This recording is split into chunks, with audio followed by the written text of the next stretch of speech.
Hey guys, tonight we begin our slow descent into a world where love wasn't candlelit, poetic, or cushioned with soft pillows. It was practical, uncomfortable, and often arranged before you even knew what the word love really meant. Welcome to medieval marriage. Imagine you're 14, not just awkward, pimply, and confused, but legally eligible to marry. Congratulations, you're now considered an adult. Sort of. You don't get to vote because democracy doesn't exist, but you do get to become a spouse, ready or not. Your wedding isn't a glamorous celebration. There's no DJ, no champagne toast, no nervous speech from your best friend. You stand outside the church while a priest recites Latin phrases you don't understand. The groom holds your hand a little too tightly. He's also just 15 and looks like he might pass out. The baker brings day-old bread as a gift. Someone shouts, "Kiss her already," but no one actually does, because public displays of affection are borderline scandalous. So, before you get comfortable, take a moment to like the video and subscribe, but only if you genuinely enjoy what I do here. And had dropped your location and local time in the comments, so I know where and when you're listening. Now, dim the lights. Maybe turn on a fan for that soft background hum, and let's ease into tonight's journey together. You wake up the morning after your wedding, not in a honeymoon suite, but in a shared sleeping loft above your in. You're not alone. There's a snoring uncle nearby, a crying baby in the next bed, and a goat underneath the floorboards making troubling noises. Your job now is simple. Survive and maybe grow fond of the person you've just pledged your life to. You don't know what chemistry means, unless it involves potions and boiling urine. Your marriage isn't based on shared hobbies or late-night conversations about your feelings. It's an alliance between families, farms, guilds. Your father promised you'd be taken care of. Your mother told you to keep your head down and say your prayers. That's love, right? Historically, marriages like yours were often arranged for political or economic reasons. The idea of marrying for love wasn't common for most medieval Europeans, especially among the working classes. Love might develop later after years of shared labor, tragedy, and perhaps a dozen children. Or it might not. Your husband seems kind enough. He handed you a half-eaten apple earlier. You take it as a sign of affection. Maybe it was. He also gave the same apple to the cow afterward. But his sharing is sharing. You don't go to school. You weren't taught to read. Your role is practical. Cooking, washing, surviving childbirth multiple times if you're lucky, and staying alive if you're luckier. You start bleeding monthly if you haven't already. You don't know why. No one explains. You whisper to an older woman who says something about the moon and evil spirits. Comforting. By the end of the first week, you've learned how to bake flat, hard bread that could double as a roofing tile. You carry buckets of water from the well every morning, walking past the same tree where your grandmother used to tie her goats. Your back hurts. It always will. And now, surprise, your period is late. Maybe you're pregnant, or maybe it's just stress. Either way, your mother-in-law notices and starts boiling nettle tea just in case. No one tells you what to do next. There's no midwife yet, but there is a neighbor with experience and questionable herb. Mainstream historical records tell us that medieval girls in Western Europe often married between 12 and 15, especially in rural areas. Boys were slightly older, 17 to 20 on average, but not always. These ages weren't considered young at the time. They were expected. Childhood was short, and responsibilities came early. But historians still argue whether peasant girls actually married that young on average, or whether that's mostly the case for noble families with property to pass down. Some believe local customs and economic necessity delayed marriage until the mid-teens or later, especially where resources were tight. Others argue church records were skewed or incomplete. The truth, as always, is probably somewhere muddy in the middle. Still, what's certain is that once married, your fate is sealed. There are no divorces. There's annulment, but it's expensive, and only available if you can prove your spouse is secretly a cousin or a monk. Otherwise, you're stuck with your new partner, their extended family, and the goat under the floor. But here's the twist. Love might still grow. He starts saving the warm side of the bread loaf for you. You braid his hair before feast days. You learn to joke about the rat in the cupboard together. Romance happens in the cracks quietly, awkwardly, but sincerely. By the fire, you sometimes catch him looking at you differently. Not with passion, exactly, but with familiarity. A kind of quiet respect. That's rare. That's survival, turning into something sweeter. Still, you lie awake some nights, wondering what could have been, what you might have chosen, had choice been real. But mostly, You're just too tired to care. After all, tomorrow, you have to wake up at dawn. The bread won't bake itself, and neither will the next generation. The wedding is over, but you don't even get a full day to savor your new identity as a wife. Today begins your first real lesson in medieval intimacy. Spoiler. And if you're imagining lace, vows, or slow dances, erase that mental image right now. This is a world where marriages are formalized with handshakes, bread loaves, and the occasional awkward ale-fueled cheer from the neighbors. You and your new husband are led outside the church, not for photos, but because most rural marriages in this era take place just beyond consecrated grounds. That way, the priest can bless your union without inviting the scrutiny of the sacred altar. You stand in your plainest clothes because you only have 2 tunics, and both are brown. He wears his good belt. That's as fancy as it gets. There's no "you may kiss the bride." In fact, a kiss is probably skipped altogether. Touching lips in public, scandalous. And don't even think about exchanging rings. That sort of thing is for nobility. And you don't even have enough silver for spoons. Instead, the ceremony ends with you each taking a bite of dark rye bread and washing it down with homemade ale. That's the ritual. You're married now. You walk home on muddy roads. Everyone stares. Some women whisper and giggle behind their hands. They've seen 100 weddings just like yours. Maybe they had one themselves. You wonder if this odd mix of performance, peer pressure, and practicality is what love is supposed to feel like.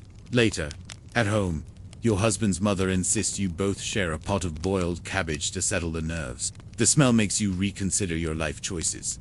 You glanced at your husband. He looks equally uncertain. You both slurp in silence.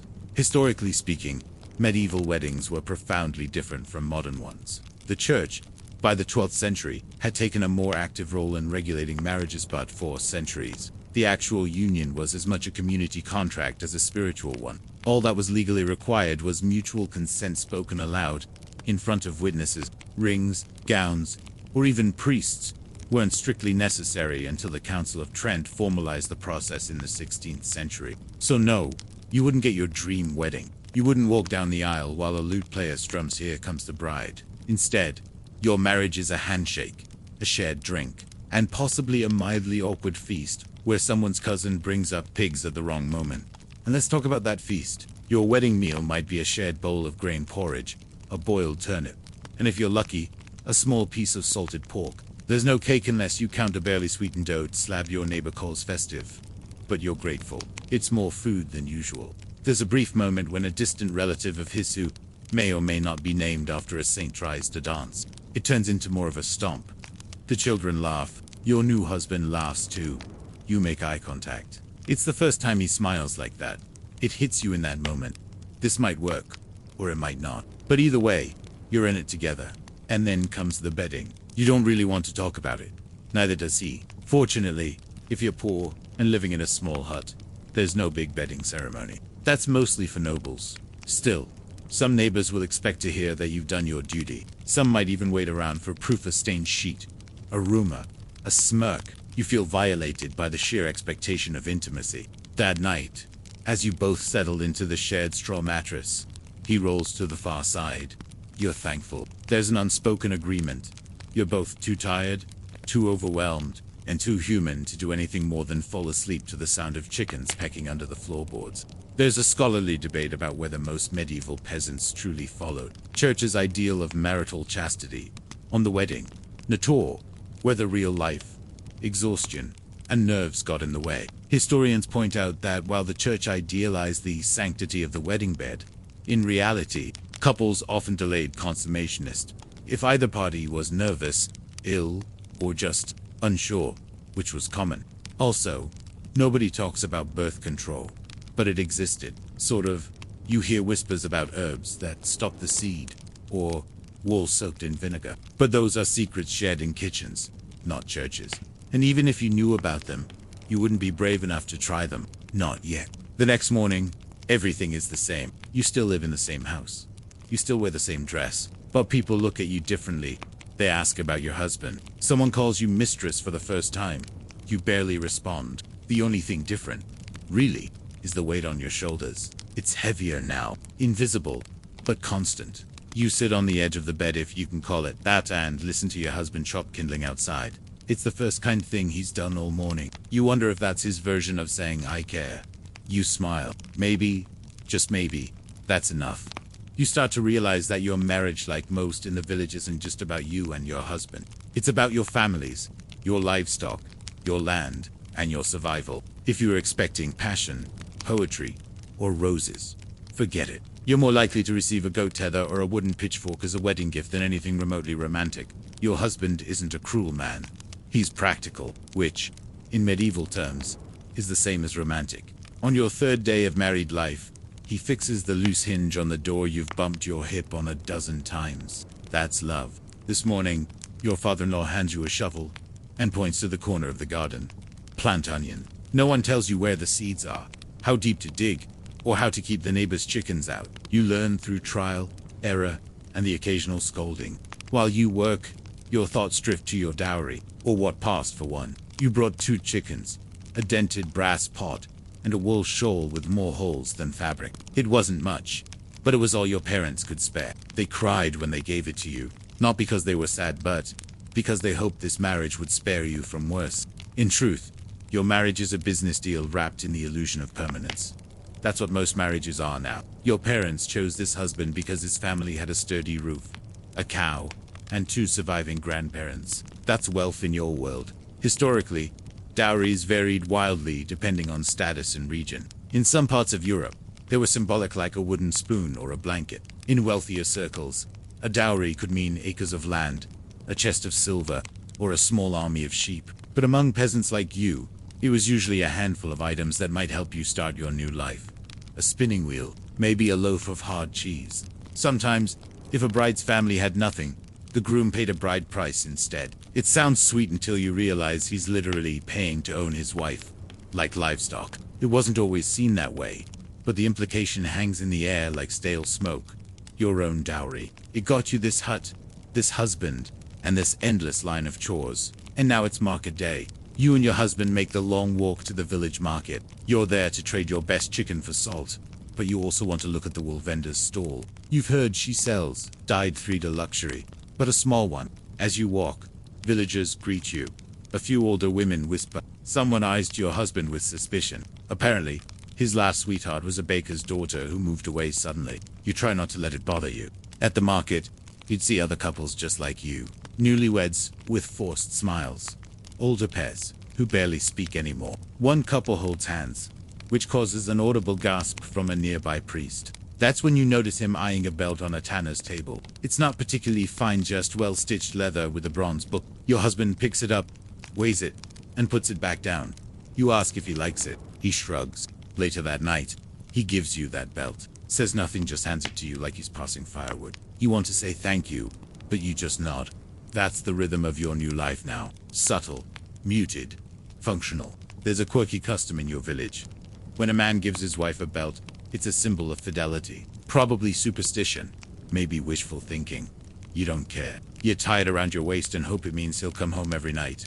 Historians still argue whether such gestures held real emotional weight for peasants, or were simply rituals passed down without meaning. Some believe villagers injected their own love languages into these small exchanges: a carved comb, a repaired sandal, a bowl of warm soup. Others suggest affection was rarely expressed, with love being an accidental byproduct of mutual need. You lean toward the first theory. You've seen the way he feeds the cat before himself. You've noticed he saves the last crust of bread for you.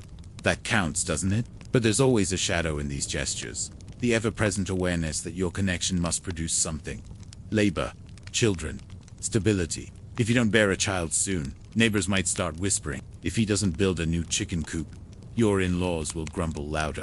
You realize love here isn't about fluttering hearts. It's about knowing someone will still bring firewood even after a silent dinner. As you drift off to sleep that night, wearing the new belt over your night shift like armor, you wonder what your life might look like in a year, or 5, or 10. You'll still be here, most likely, fetching water, planting onions, praying for warm winters and dry roofs. But maybe, just maybe, you'll also have someone to share it all with.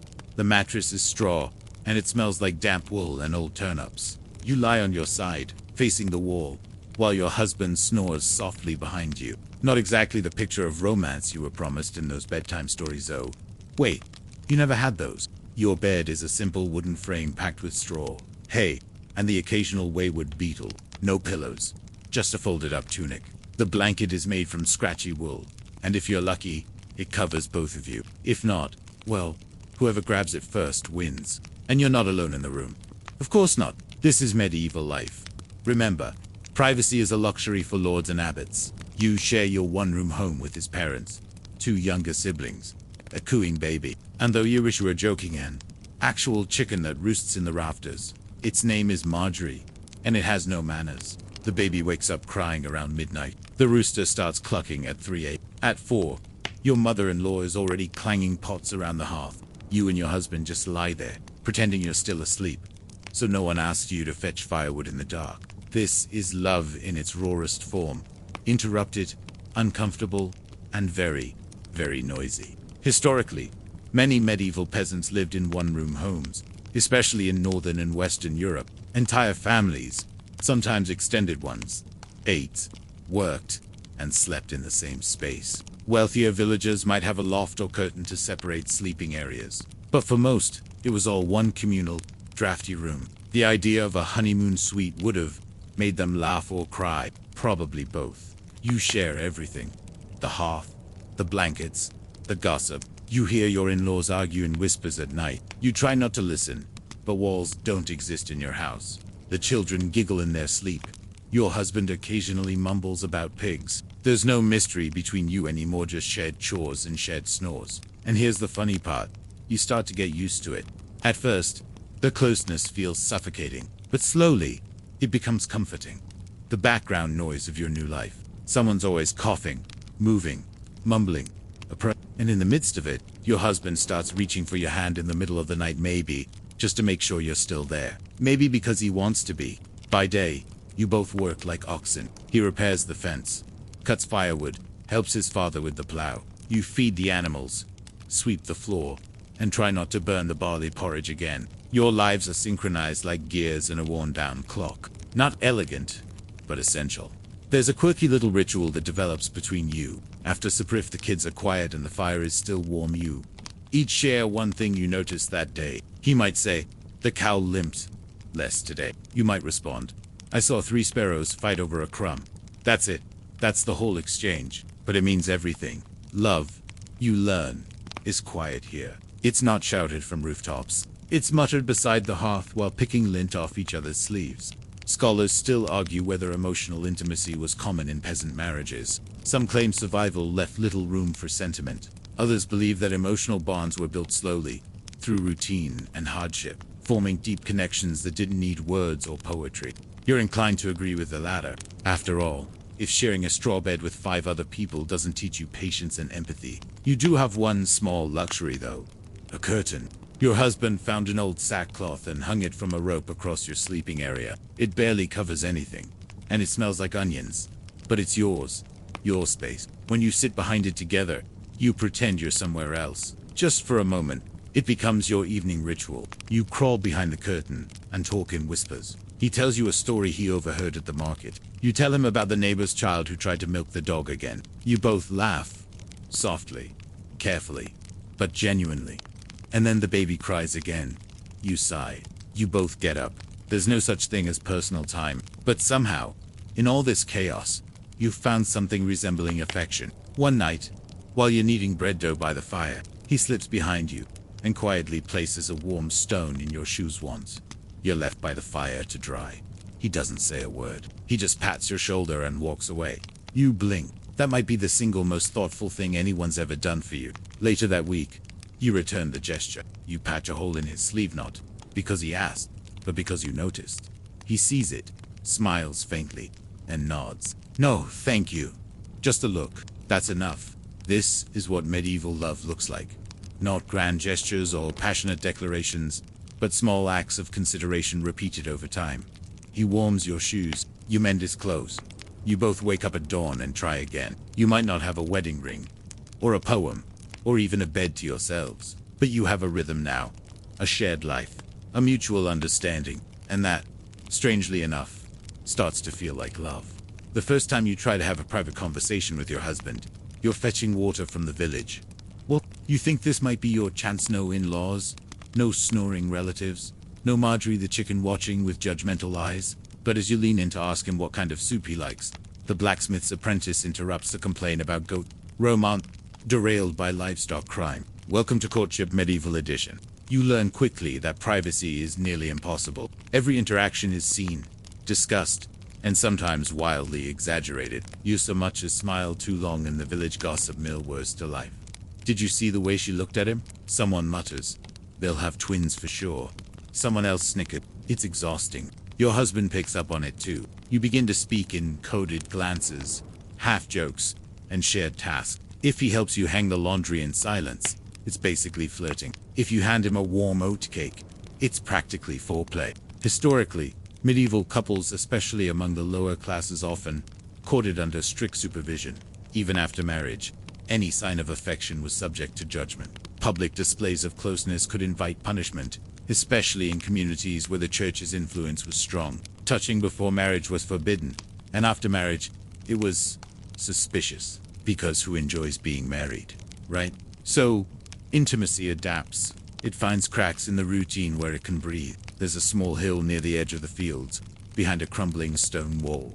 It's just far enough that no one can hear you speak in full sentences without assuming scandal. You go there together sometimes, pretending to check the soil. It becomes your secret spot. One morning, while digging shallow furrows, you ask him if he likes living here. He shrugs. "Don't know anything else," he says. Then after a pause, "But I like you in the garden. You look strong." You almost blush. Almost. He doesn't elaborate.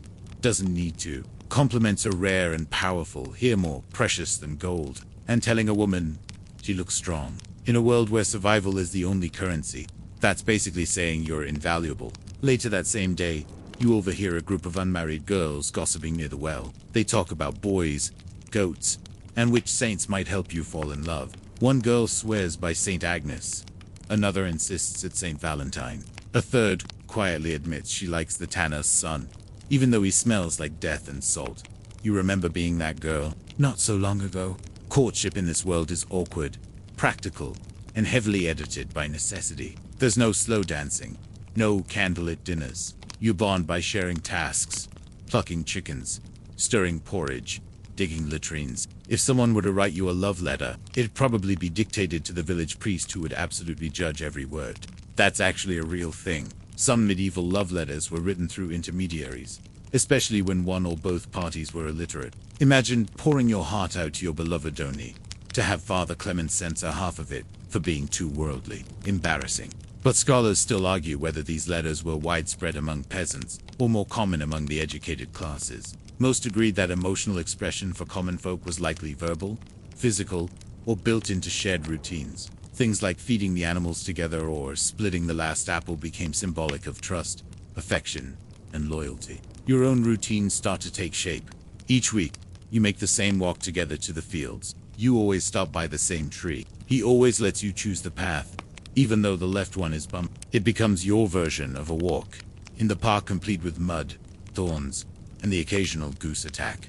One afternoon, you surprise him with a woven bracelet. It's made of leftover wool, strands bright orange and green, clashing terribly. But he ties it around his wrist anyway. Doesn't even flinch when his brother makes fun of it. Later, when the bracelet breaks, he saves the threads in a pouch. You pretend not to notice. This is how courtship survives. Behind backs, in stolen moments, through quiet tokens. There's even an unspoken game you to play while walking, who can finish their chore faster without being scolded. You usually win. He pretends not to care, but you see the smirk when you beat him too, stacking the firewood.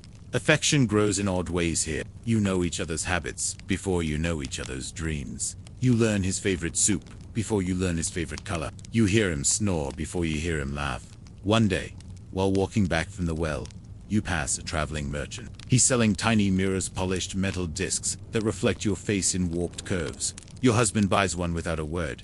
He gives it to you later, shyly. Says you should see how fierce you look when you carry water. You don't say anything. You just hold the mirror and smile, even if your reflection looks like a melted spoon. That night, while the chickens cluck and someone snores loudly enough to rattle the floorboards, you realize something surprising. You miss him when he's not around. Not in the dramatic way. Not like a song or a sigh, but in the quiet rhythm of your day. Like forgetting a tool you always reach for. Like walking the path alone and realizing you never noticed how crooked it was until now. And suddenly, the well becomes more than just a chore. It becomes a meeting place, a confessional, a kind of medieval flirting ground, complete with splashing buckets and occasional donkey because in this world, when love can't be declared, it's measured instead in glances and how often someone walks with you to get water. You wake up before the sun rises again. Your back aches, your feet are cold, and someone, probably the baby, has kicked the blanket off entirely. You sigh, get dressed in silence, and trudge out to fetch water. And there he is, already waiting with both buckets in hand. He doesn't say anything, he just hands you one. That's how love works here. Not through grand confessions, but through timing, through shared burdens, through noticing.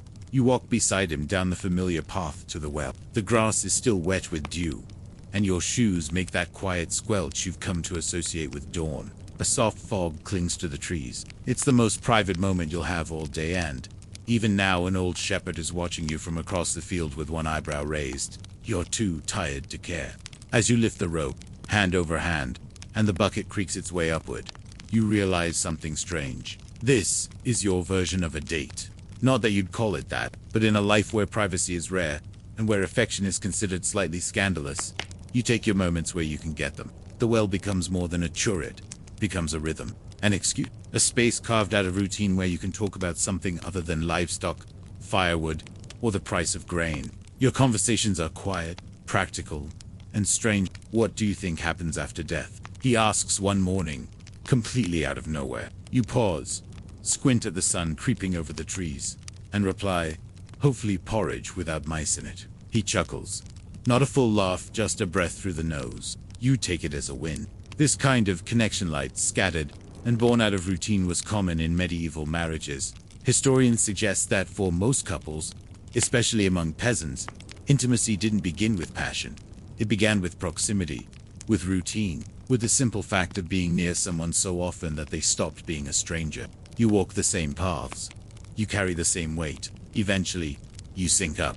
That's how love blooms in soil this hard. There's a quirky little local superstition you hear about it, though. Well, if a woman sees her husband's reflection in the water before drinking, it means they'll stay together forever. So naturally, every time you draw water, you sneak a glance at him in the surface, just in case. One day, he notices, raises an eyebrow, looking for frogs. He asks, "No," you answer, "just checking the future." He laughs, genuinely this time.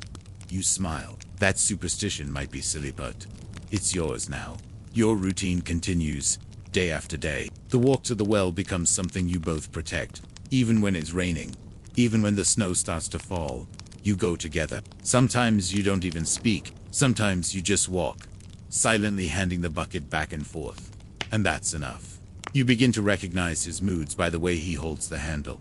If he grips it tightly, he's worried. If he swings it a little, he's feeling good. If he stares at the horizon, he's thinking about something he can't say out loud. You learn all of this without ever asking. It just happens. Scholars still debate whether peasant marriages fostered real emotional intimacy, or were simply utilitarian partnerships. Some argue that affection was a luxury people couldn't afford. Others point out that hardship often breeds closeness, that facing the world side by side can form a bond stronger than words. You're beginning to believe the second group has a point. One morning, you arrive at the well to find a small bundle sitting on the edge. Inside, wrapped in cloth, is a single sprig of lavender. It doesn't grow locally. It must have come from the market. You pick it up, turn to him, and he just shrugs. Figured it might smell better than marjorie, he mutters. You want to hug him, but the old shepherd is watching again. Instead, you tuck the lavender behind your ear and say, "I'll make tea with it tonight." He nods, and for a few moments, you both just stand there, two people tethered to routine, to duty, to a life neither of you chose, but are slowly shaping together. Later that day, while you scrub laundry in the icy stream, you think about the well, about how it's more than a place to get water.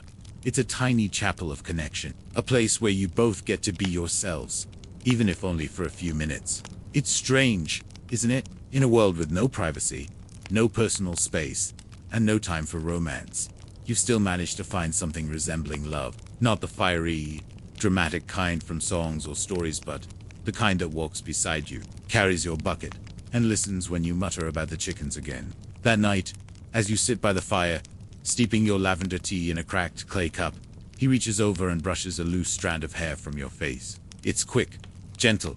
No one else sees it. No one else needs to. You lean your head against his shoulder, and for a few quiet moments, the world feels soft. You can't read. Neither can he. That's normal.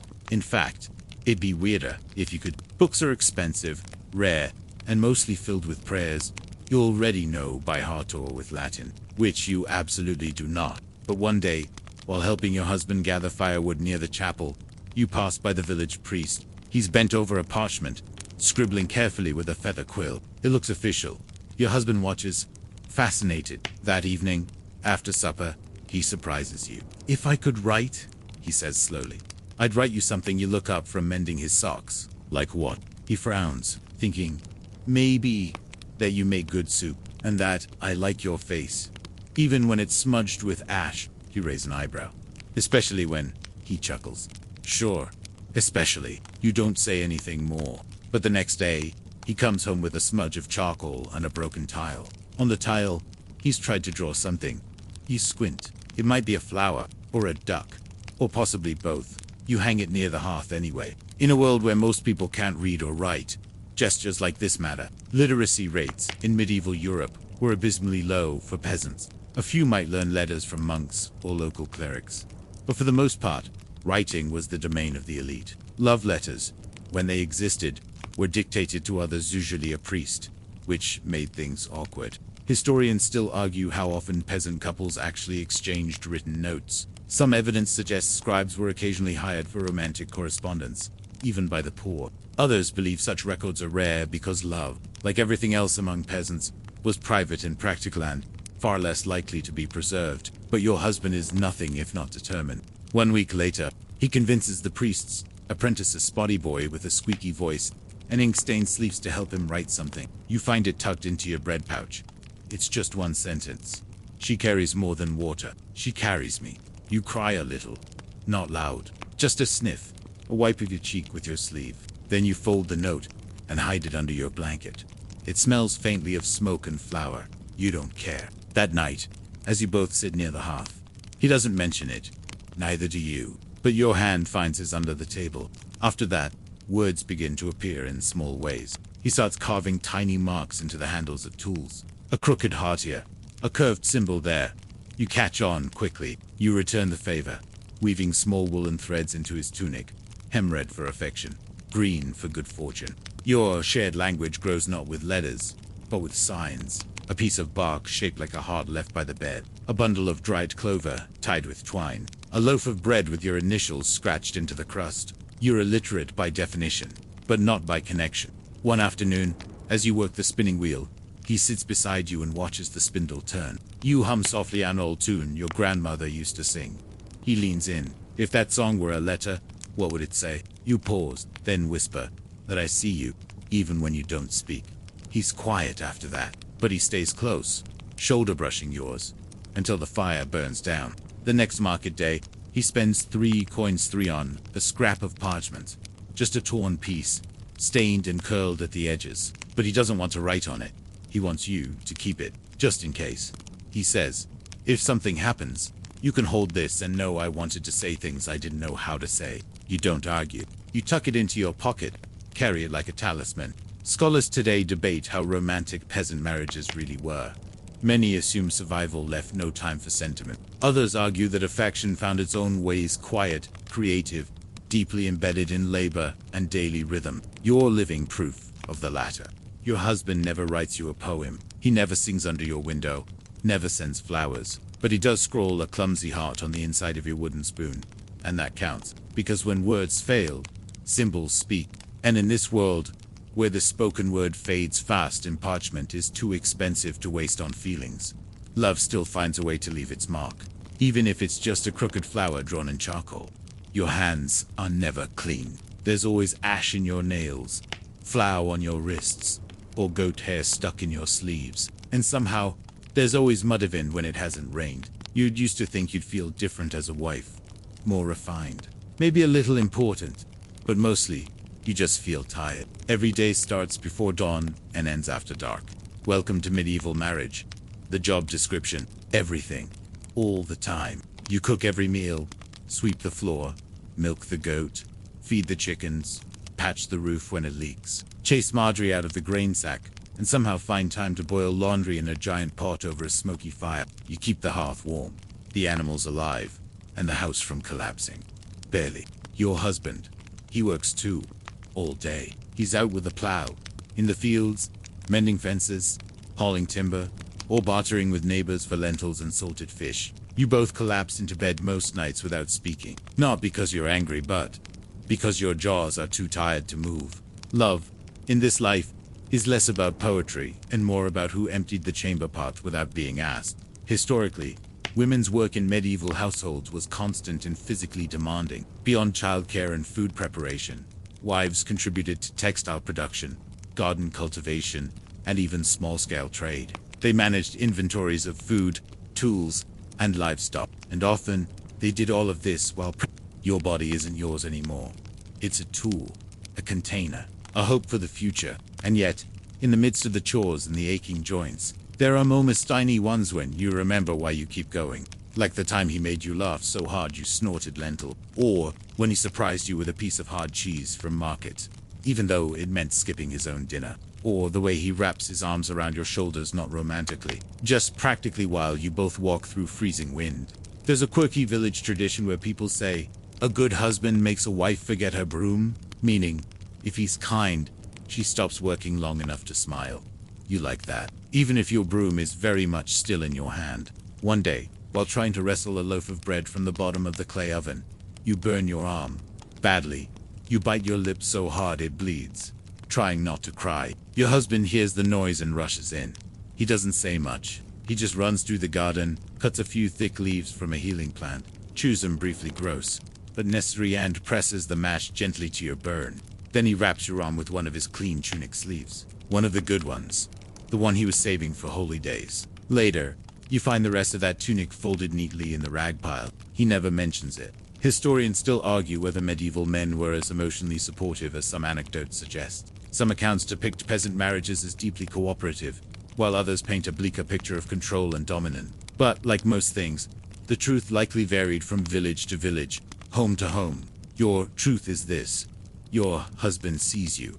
Not just when your hair is combed or your apron is clean, but especially when it's not. He sees you when you're exhausted, when you're angry, when you're crying over spilled broth. And instead of walking away, he grabs a rag and starts cleaning it up. That night, with your arm wrapped and your body aching, he tells you not to help with the milking in the morning. You pretend to argue. He pretends to believe you. But in the end, you sleep an hour later than usual, and he says nothing. Even Marjorie seems to understand. She lays her egg quietly and doesn't peck your toe for once. Affection here doesn't come in words. It comes in the way he fixes the door before winter. The way he lifts the heavy bucket without being asked. The way he listens when you mutter about the price of onions. It's not glamorous. It's not gentle. It's not easy. But it's love. The kind of love that works itself into your bones, your habits, your breath. The kind that wakes up early, ties your boots, and doesn't complain when dinner is just boiled cabbage again. And maybe, just maybe, that's worth more than any poem. You've never received flowers, not once. But today, your husband sets a small bundle of firewood by the hearth, and on top of it, neatly tucked between two sticks, is a single pinnacone. That's it. No explanation. You stare at it, confused. He shrugs. Thought it looked nice. And somehow, that's the most romantic thing that's happened all week. Love here doesn't arrive in bouquets or songs. It arrives in chores, in silence, in the act of doing, in the little gestures that say, I thought of you, even while chopping wood. You don't measure affection in kisses, you measure it in kindling. That's the thing. No one tells you about medieval marriage. The emotions are real, but they're buried beneath layers of soot, sweat, and social expectation. And yet, despite everything, they find a way to peek through like moss growing between stones. Your days blur into one another. Wake, work, eat, sleep, repeat. But once in a while, something breaks the pattern. Today, while fixing the thatch roof, your husband falls. It's not far. He lands in a pile of hay, curses once, and laughs. But for that one breathless second, you feel something in your chest seat. You run to him barefoot, through mud, ignoring the jeering boys nearby. "Are you hurt?" you ask. He grins, brushing hay from his tunic. "Only my pride." You slap his shoulder just hard enough to hide the fact that your hands are shaking. And later that evening, after the bread has cooled and the babies finally stopped screaming, he turns to you and says, "Didn't know you could run that fast." You raise an eyebrow. "Didn't know I needed to." You don't hug. There's no dramatic music, but he reaches over, squeezes your hand under the table, and says nothing else. That's everything. Historically, peasant life was filled with danger, and accidents were common. Tools broke, fires spread, roofs caved in. A minor injury could become fatal without clean water or medical knowledge. In a world that fragile, simply surviving another day together was a victory, an act of love, and you begin to realize, in this life, survival is affection. You don't have much, but he fixes the roof so the rain doesn't soak your side of the bed. He checks your boots for holes before winter. He sharpens your knife when you're too tired to ask. Every act of maintenance becomes an expression of care, and it goes both ways. You start rising before him, not because you have to, but because you want to make sure he has warm bread before heading to the fields. You carve a small figure out of bone, your first attempt at something decorative. It looks vaguely like a horse, or a sausage. He wears it on a cord around his neck anyway. There's a quirky village tale about a couple so in sync, they could predict each other's actions. Supposedly, they once milked the same goat at the same time without speaking. You laugh every time someone tells it, but secretly, you're starting to understand, because you're starting to anticipate each other. When he limps slightly, you know it's the old ankle injury. You boil willow bark for tea. When you frown at the weather, he knows you're dreading the firewood trip and volunteers before you speak. It's not telepathy, it's time. Time spent side by side, through storms and sore backs, through muddy chores and missed meals, through months of nothing exciting except a slightly larger onion harvest. Historians still debate whether peasant marriages offered genuine companionship. Some claim they were strictly transactional. Others argue that hardship forged bonds deeper than courtship ever could. The truth, as always, is lived in the fall, the laugh, the squeeze of a hand under a wooden table. That night, you lie in bed, listening to the wind rattle the shutters. You reach over, find his hand, and hold it. He doesn't pull away. That's your bouquet. That's your love letter. That's everything. You wake up late. The sun is already brushing the edge of the shutter, and for a terrifying moment, you think you've overslept through chores. But then you remember it's St. Brigid's Day, a holy day, which means no work. Well, less work. You stretch, your muscles sore from yesterday's firewood haul, and notice your husband's already up. He's not in the fields. He's crouched over the hearth, clumsily, trying to reheat yesterday's porridge. He stirs too quickly, splashes it on the stones, curses under his breath, and doesn't notice you watching. That's when you remember your period is late. Again, you sit up slowly, hand over your stomach. You haven't told him. Not yet. You're not even sure yourself. But something feels different, heavy, like the world just tilted slightly, and you're the only one who felt it. Medieval women had limited understanding of pregnancy beyond what was passed down orally or through folk wisdom. They looked for signs. Missed, bleeding, nausea, sudden cravings, and then they waited. There were no tests, no certainty, only hope, fear, and a village midwife with a highly opinionated nose for such things. You decide not to say anything yet. Maybe it's nothing. Maybe it's everything. Later that morning, while the villagers gather near the chapel to light candles and mutter sleepy prayers, your husband finds you standing alone near the water barrel. He leans in close. "You're pale," he says. You shrugged. Bad dream.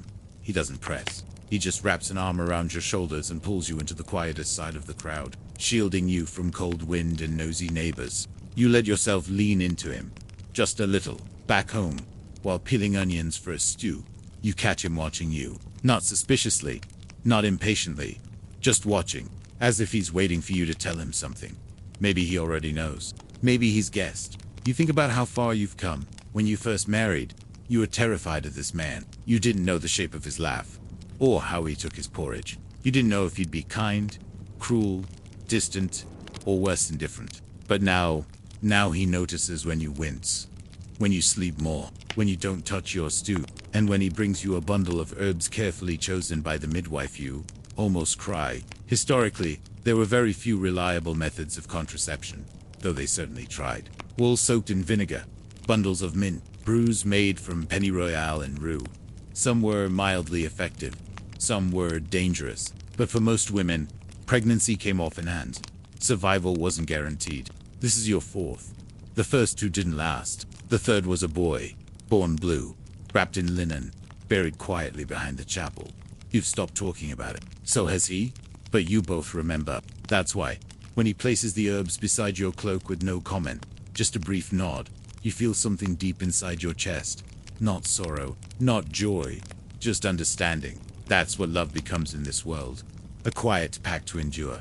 There's an old tale passed around by the village women, that before a baby's soul enters the world, it waits by the fire, listening to its mother's heartbeat through the smoke.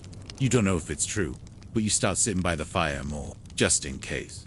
Your husband doesn't ask, but he joins you every night. He sharpens his tools while you spin wool, and neither of you speaks of what might be coming. Instead, you talk about the cow's limp, the odd sound in the rafters, and whether boiled nettle tastes better than boiled dandelion. Then one evening, as you're laying out your cloak for tomorrow's market trip, he gently places a folded cloth in your hands. Inside is a pair of soft wool socks too small for either of you. You hold them up, confused. They were my brother's, he says. Before he doesn't finish. He doesn't have to. You tuck them into your bag and say nothing. But when you crawl into bed that night, you press your face against his shoulder and breathe in the scent of wood smoke, soil, and something else. Historians often overlook the emotional layers in medieval family life, especially among peasants. Records tend to focus on economic output, how many children were born, how many survived, who inherited what. But the silences in the records might speak louder. The gifts, the herbs, the socks, the way two people sit by a fire night after night, saying nothing, but sharing everything. You don't know what tomorrow will bring. You might lose again, or you might not. But for tonight, he's here, and your hands, always so tired, finally rest in his. The gossip arrives before breakfast. You're kneading bread dough when your neighbor pokes her head in the doorway, her voice all sugar and thorns.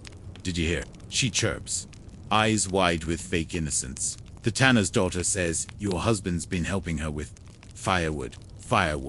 You nod politely, dust your hands with flour, and return to your dough. She waits for a reaction. When she doesn't get one, she smiles too widely and disappears like smoke. You stirred the dough harder than necessary. You tell yourself it's nothing. The tanner's daughter flirts with everyone. That's her power. Her smile could melt beeswax, and she knows it. But still, the words stick. You notice. Later, your husband comes home late. His boots are muddy. His tunic smells like smoke. He doesn't mention where he's been. You don't ask. In medieval village life, privacy is an illusion. Everyone knows, everyone's business or thinks they do. Rumors spread faster than plague, and most of them are equally toxic. Affairs weren't uncommon, especially in households where love had become routine or non-existent. But proving them, that was another matter entirely. Still, you keep noticing things. He's quieter, doesn't sit as close. He eats, but doesn't look up much. At night, he rolls to the far side of the straw mattress, pretending to be asleep before you even lie down. And you start to wonder, is the gossip true? You know better than to confront him outright. Not here. Not now. You're a peasant wife, not a noble woman. You can't storm off to your mother's house because your mother lives 2 fields away and expects you to bring onions when you visit. You can't demand answers. So instead, you look for signs. One afternoon, while hanging laundry, you find a ribbon tangled in your husband's cloak. It's red, silky, definitely not yours. You sit with it for a while. You don't cry. You don't scream. You just stare at it, then slip it into your apron pocket. Later, you use it to tie a bundle of herbs. Something calming. Chamomile, maybe. That night, you do something bold. You ask him to help you with the firewood. He hesitates but follows. You don't talk about the ribbon, the gossip, the tanner's daughter. Instead, you hand him an axe and say, "Let's see if you still remember how to swing this." He laughs nervously. The sound is hollow. You work side by side, the wood splitting cleanly in the cool evening air. When your arms ache and your hands blister, you sit beside him on the stump. For a moment, neither of you speaks. Then, softly, you ask, "Did you ever love me?" He flinches. "I do," he says. Eventually. "Just, sometimes I forget how." You don't respond. But you don't leave either. Historically, Infidelity among peasants was treated with a mix of community judgment, church penance, and occasionally violent retribution. A woman caught in adultery might be forced to wear a shaming headdress. A man might be fined, whipped, or, more commonly, just quietly tolerated if his affair didn't disrupt village order. But emotional affairs, there was no punishment for those. Only silence, distance, long looks across a crowded hearth. The next morning, he's up early. He leaves a freshly split pile of wood beside the fire, places your boots near the hearth, sharpens your sewing shears. Little things.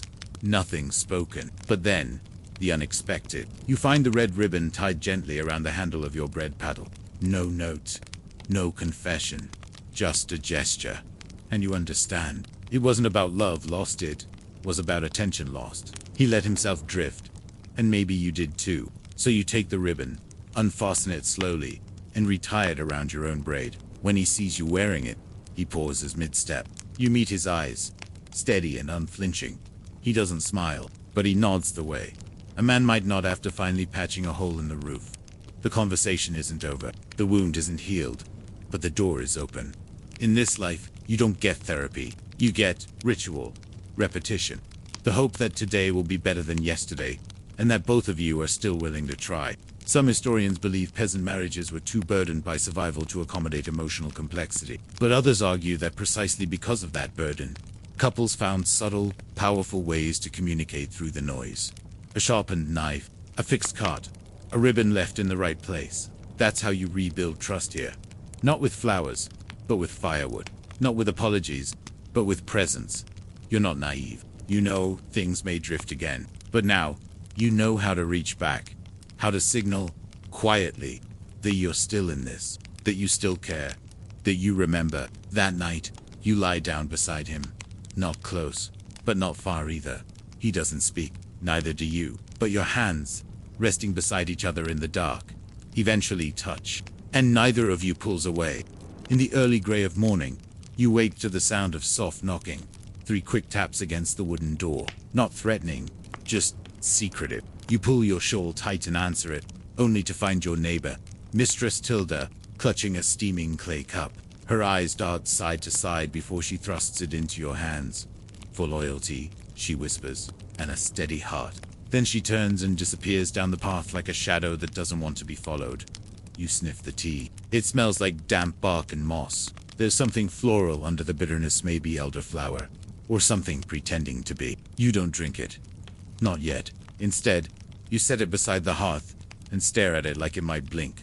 These kinds of brews are common, though rarely discussed aloud. Secret teas, enchanted bundles, whispered charms stitched into hems. Every woman knows someone who swears. This one keeps a man from straying, or that one brings back affection, or prevents conception, or ensures it.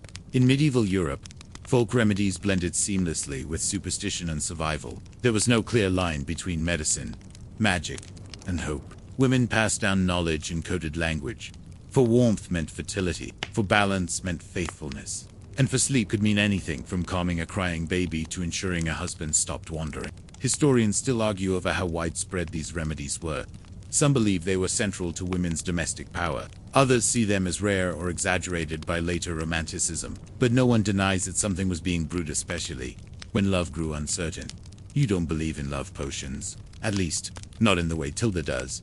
But you believe in rituals. So, you keep the tea. You never drink it. But the next morning, you sprinkle a few drops into the bread dough, just to see.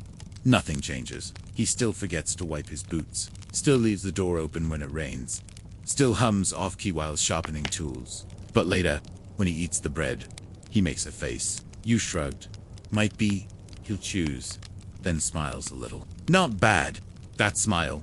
That's all the magic you need. Still, you can't help but notice how many women you know are trying something similar. Tilda dries herbs above her hearth, in strange little bundles. The butcher's wife always keeps a clove of garlic in her apron pocket. Even the miller's daughter, barely 14, carries a pouch of crushed rose petals to keep him sweet. No one admits they're worried, but everyone's doing something. Because love here isn't secure. It's earned daily, maintained like a thatched roof, always on the edge of leaking, always needing patching. You find yourself slipping into the same rhythms. You start tying charms into your sleeves, tiny knots meant to hold what's yours. You light candles at specific hours. You hum certain melodies before you bake, just in case. One evening, you catch your husband watching you as you string a dried clover above the door. "What's that for?" he asks. You don't answer directly. Just say, "It keeps things where they belong." He raises an eyebrow, but doesn't laugh. Later that night, he tucks a small carved bead into your cloak pocket. No explanation. No joke. You get the message. Scholars often overlook this world of quiet magic, the folk beliefs that threaded through medieval domestic life like invisible stitching. But for women like you, it's not superstition. It's strategy. It's comfort. It's something you can do when everything else feels uncertain. Because when your heart is bruised, and your pride is tired, and the laundry just won't come clean, it helps to brew something. To tie a knot. To whisper a wish into a simmering pot and pretend that the steam carries it upward. It's not about controlling him. It's about steadying yourself. You keep Tilda's cup near the hearth. Dusty now, a little cracked, but every time you glance at it you remember. Even in a world where you have no power over law, land, or legacy, you do have this. You have hands that know how to steep and stir. You have a heart that's still hope. You have a kitchen, a fire, and a little bit of mossy elk. And sometimes the best zoo, have a man who doesn't need a potion to stay. You and your husband are finally alone. The children are asleep. The fire is low, and even Marjorie has tucked her beak beneath her wing. The room hums with silence. That rare kind of quiet that only comes when no one is listening. You lean in closer, your shoulder pressing gently against his. There's warmth here, familiarity, maybe even longing. But just as you move your hand toward his, a loud knock. It's the parish priest. He's out visiting households, a thin excuse for making sure everyone is behaving. You quickly sit up, adjust your shawl, and try to look like you weren't about to feel something. Because in this village, even married love has rules. Strict ones, especially when it comes to the church. By candlelight, Father Burnwood offers a quiet blessing, asks about your animals, your grain store, your attendance at Sunday Mass. Then, before leaving, he mutters a gentle reminder, "Remember, no bed sharing tonight." It's sent. He smiles, like that's not the strangest sentence anyone's ever spoken in your doorway. You nod, politely, but inside, you're tired. Tired of the rules. Tired of the guilt. Tired of feeling like love is something you must apologize for even inside your own home. The medieval church had a complicated relationship with intimacy, even within marriage. While it officially sanctioned marital relations, it also imposed an astonishing number of restrictions. No lovemaking on Sundays, or feast days, or Fridays, or Wednesdays, or during Lent, or Advent, or within 3 days of receiving communion, or perhaps most bizarrely while pregnant, menstruating, or breastfeeding, which meant that, by some counts, there were only about 100 permissible days a year, and even those came with guilt. Historians still argue how seriously peasants took these restrictions. Some suggest they were widely ignored quietly, discreetly, and without much fuss. Others believe the church's teachings deeply influenced couples, shaping not just behavior but emotional intimacy itself. Either way, the tension was real. You feel it tonight.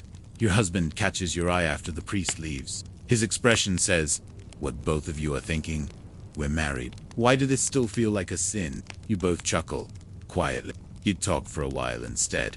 About the weather, the new lamb, the fact that the baker's daughter is now courting the shepherd's apprentice. You share stale bread and some cider and sit close, legs touching beneath the table, hearts touching somewhere you can't name. It's strangely romantic because it has to be. Because when the rules forbid closeness, you invent new kinds of intimacy. You start to notice all the little ways couples around you navigate the same restrictions. The old couple down the lane, they take long walks just to hold hands. The butcher's wife braids her husband's hair before Mass. The weaver brings his wife the softest wool clippings. Even though they're nearly useless, all of it speaks the same language. I see you, even when we're not allowed to. And then there's you. You and your husband build affection in the pauses, those stolen, sacred inches between duty and doctrine. You start lighting candles just to sit near each other. You pretend to drop a spool of thread so your hands might brush. You carve initials into the underside of the bench where no priest will ever see them. This is your rebellion. Quiet, tender, unwritten. There's an old superstition passed down by the midwives.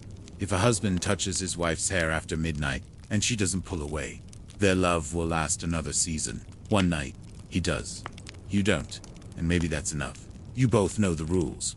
You both keep them most, but within those rules, you carve out a small, glowing space. That's just for you. It doesn't need a name. It doesn't need permission. It's yours. It's Friday, which means no meat, no music, no mischief, and definitely no intimacy. You slice turnips in silence while your husband sharpens a scythe on the porch. Both of you know what day it is. The church has made it very clear. Fridays are sacred, holy, quiet, pure, which apparently means you're not allowed to be happy. You sigh and stare down at your pot of root vegetables. If this is penance, you're doing a good job. The rules aren't new, but they feel heavier lately, like someone's watching even when they're not. The church calendar dominates your life, and not just the feast days. There are entire seasons: Lent, Advent, Regashantide, where married couples are expected to abstain, not just from food or luxury, but from each other, physically, emotionally, completely. You're told it's for your soul, but sometimes it feels like punishment for being human. Your husband enters quietly, as if sensing the weight in the air. He sets down his tools, glances at the steaming pot, and mutters, "No meat." Then, you shake your head. "Just parsnips." Again, he doesn't complain. He never does. But he also doesn't meet your eyes. That night, as you both crawl into the straw mattress, you instinctively turn toward him. You want to reach out. Just a hand, a breath, something. But he's already rolled away. It's not rejection, it's religion. Historically, these restrictions were deeply woven into medieval life. Church doctrine stated that marital relations were only acceptable under very specific conditions. No desire, no pleasure, no timing that interfered with spiritual obligations. Physical love was permitted but rarely encouraged. Too much affection, even in marriage, was suspect. Some scholars argue that these teachings created enormous psychological strain. Others believe that ordinary people found ways to adapt, bending rules quietly, choosing grace over guilt, sharing comfort in other forms. You're starting to understand both perspectives, because some nights the rules feel suffocating, and other nights they offer an excuse to rest. Tonight is one of those. You both lie in the dark, backs touching lightly. You feel his breathing slow, sync with yours. No words, no gestures, just shared stillness. Then, unexpectedly, he speaks. "Do you think the saints ever got tired of being holy?" You pause. "Probably," you whisper. "But they didn't have to eat turnips every Friday." He chuckles, soft and real. You smile in the dark. You don't move, but your hands find each other beneath the blanket. And maybe that's enough. Affection doesn't need ceremony, or approval, or even timing. It needs presence.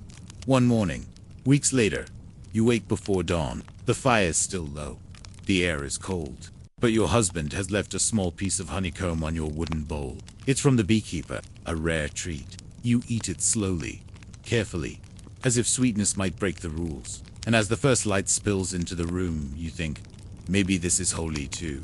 Not the fasting, not the silence, but the effort, the small, everyday acts of love that bloom quietly beneath a blanket of rules. The whispers start before sunrise. You hear them as you pass the well.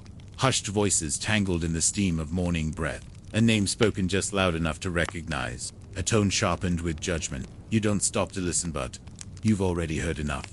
Someone's being caught. A woman, married, caught with someone who isn't her husband. By mid-morning, the whole village knows it's Agneta, the cooper's wife, 32, mother of 4, and until today entirely unremarkable. You'd borrowed lentils from her once. She complimented your stitching. Now, her fate is the only conversation anyone wants to have. What will her husband do? Will the priest call for penance? Do they still use the scold's bridle? You keep your head down and feed the chickens, pretending not to listen. But the tension is thick. Everyone's watching everyone else. Every glance feels loaded. In medieval villages, adultery was a deeply complicated offense. Officially, the church condemned it as a mortal sin, but enforcement was uneven. A man's infidelity might be ignored or even expected. A woman's, however, was often punished with humiliation, isolation, or worse.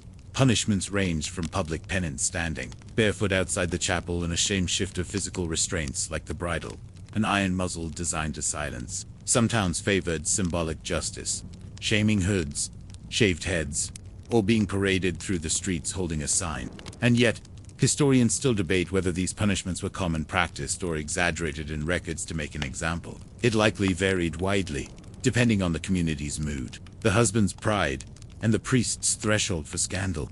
In your village, justice comes with quiet cruelty. You see Agneta that afternoon, standing near the edge of the green, shoulders hunched, hair undone. No one speaks to her. Children are pulled away by their mothers, as if her disgrace might be contagious. Her husband is nowhere in sight. You watch in silence. You wonder what happened, why it happened. Was it loneliness? Was it love? Was it desperation? You'll never know. That night, while stirring stew, your husband asks, "Did you hear?" You nod. Of course. He's quiet for a while. Then, people make mistakes. It's not sympathy. Not exactly. But it's not condemnation either. You glance at him, wondering if he's remembering your own rough patch, the red ribbon, the rumors, the silence. Maybe he is. Maybe he's remembering how easily a marriage can lose its footing. How would you handle it? You ask. He stares into the fire. I'd want the truth, he says. But I wouldn't want the whole village deciding what I should feel. You nod. And that's when you understand something else. In this world, forgiveness is as radical as love. Because survival doesn't leave much room for pride. You need each other. For food, for work, for warmth, and sometimes that need softens judgment. You remember an old woman once told you, a marriage is like a clay pot. Cracked, repaired, cracked again. As long as it still holds water, you keep using it. You didn't understand it then. You do now. Later that week, Agneta returns to Mass. Head high, children at her side. No words are spoken, no punishments declared, but the stares are sharp. You and your husband sit near the back. As the priest speaks of repentance and divine mercy, your hand finds his under the bench. Not because you're afraid, but because you know how fragile this life is, how quickly everything can change, and how, sometimes, love means deciding not to cast the first stone. You're stirring a pot of soup when you see it. A belt, leather, well stitched, with a brass buckle. Not your husband's usual kind. This one is finer, darker, polished smooth, and very familiar, because it looks exactly like the one he gave you 2 winters ago. You remember the moment clearly. Cold air, cracked lips, the smell of smoke and sheep. He'd handed it to you without fanfare. Just a quiet here. Thought you could use this. You wore it every day that season until it wore thin. You still keep it tucked in your chest. Too soft to use, but too precious to throw out. And now, this, you find it lying near the bench where your husband usually sits to mend tools. You pick it up slowly, running your fingers over the stitching. It's new, untouched. You feel something tightened in your chest, not quite anger, not quite sadness, unsettled. When he comes in from the barn, you don't ask about it immediately. You just hand it to him. He blinks. You nod. Yes. That. He hesitates, then shrugs. I bought it from the tanner's boy. Good price. It's not a lie, but it doesn't feel like the truth either. Later, while folding laundry, you notice something else. The belt is missing again. Not hanging on the hook, not by the bench. Gone. You say nothing, but that night, as you sit by the hearth, you watch him carefully. He's tired, mud on his boots, a scratch across his cheek from the brambles. He doesn't seem suspicious, doesn't seem proud either. You could ask again, but you don't. Instead, you reach down into the chest and pull out your old belt, a worn one, the one he gave you. You tie it around your waist. When he notices, he pauses. I thought you stopped wearing that. You smile faintly. I didn't forget it. In medieval life, possessions were few and deeply symbolic. A belt wasn't just a belt, was a gift, a promise, a signal. To share one with someone else could mean practical generosity or quiet betrayal. And in a world where love had few ways to speak, matching gifts carried weight. There's even a folk saying you remember. 2 of one thing means one of you lies. Some scholars dismiss it as peasant superstition. Others argue it reflects a culture where tokens had outsized emotional value. When you have nothing, everything means something. The next morning, you find a new belt, yours or not, hung quietly by the door. But it's there, waiting. You take it down, wrap it carefully, store it next to the old one. He noticed that evening, over a bowl of bean stew. He says, I didn't give that to anyone. You nod. I thought about it. He admits. But I didn't. Silence. Then, I don't know what that says about me. You stare at him for a long time. It says, you whisper that you're still here. He breathes out, slow and heavy. And maybe that's the best you'll get. But in this life, where love is stretched thin and worn, soft by wind and labor, sometimes still being here is a victory. You don't need apologies. You need honesty. And sometimes, even almost honesty is enough. You lean into him, shoulder to shoulder. The belt, it's just leather. But what it represents, that's what you're trying to patch. Like everything else in your marriage. The bell tolls once, twice, then silence. You know that sound. It's not the call to mass. It's not the market bell. It's the death bell. You drop your basket of kindling and glance down the lane. Doors are opening. Women pause in their chores. Children stop playing. No one speaks. Someone has died again. You don't know who yet, but you already feel that chill creep up your back. Because lately, the death bell rings more than it should. A cough that wouldn't go away. A fever that came too fast. No one knows what it is, but everyone knows what it does. It takes fast. By evening, the news has spread. It was Marta's husband. Healthy just a week ago. Dead by supper. You feel the old panic return tight in your chest. Cold in your fingers. Because you know what comes next. Widowhood. And the scramble that follows. In medieval life, death came quickly and often. Illnesses with no names took people in days, sometimes hours. And when a spouse died, remarriage wasn't just common, it was expected. Practical. Necessary. Love had little to do with it. A woman without a husband was vulnerable. Economically, physically, socially. Her tools, even her children, especially if they were old enough to be useful to another household. The church frowned on multiple marriages in theory. But in practice, a widow might remarry within a month. Sometimes sooner. There was no time to mourn when winter was coming and the field still needed plowing. You remember the stories. Your aunt remarried 2 weeks after her first husband's funeral. The potatoes won't plant themselves, she'd said. With dry eyes and a clenched jaw. You wonder what you would do. What he would do. You look at your husband that night as he mends the fence outside. He's humming to himself. Sleeves rolled. Face smudged with dirt. You try to picture this world without him and can't. He catches you staring. What? He says, grinning. Nothing. You answer. Just counting fence posts. He laughs. Don't forget the broken one near the gate. You smile. But inside, your thoughts churn. You don't fear widowhood because of loneliness. You fear it because of what comes next. The shuffle. The rearrange. The expectation to move on like love was just another chore you left unfinished. There's a quiet tradition in your village. Widows place a stone on the edge of the river after the funeral. Not to mark the death, but to anchor the memory, to keep it from washing away too soon. You've seen those stones. Tiny, smooth, lined up like teeth. A lifetime of loves that came and went with the harvest. You wonder how many were true loves. How many were simply survival. Historians often debate whether medieval peasants felt love the way we imagine it now. Some argue love was a luxury, an accident, a pleasant side effect of arranged lives. Others insist that within the grit and dust, deep bonds did form and that losing a partner left a wound just as real. You believe the second, because when your husband burns his hand on the kettle and winces, you flinch too. When he limps after stepping on a stone, your own foot aches in sympathy. When he sneezes twice in a row, your heart skips not because it's loud, but because you know how fast just a cold can become. She's a widow now. That night, you hold his hand longer than usual. No words, just skin, rough and warm. He squeezes once, brief, but enough. You fall asleep wondering who would replace you if you were gone. You hate that your mind even goes there. But this is the reality. In this world, love and loss are so tightly wound they blur. A good marriage isn't about eternity. It's about endurance. About holding on long enough to see another spring, another planting, another evening by the fire. Because death might come tomorrow. But tonight, he's here. And that is everything.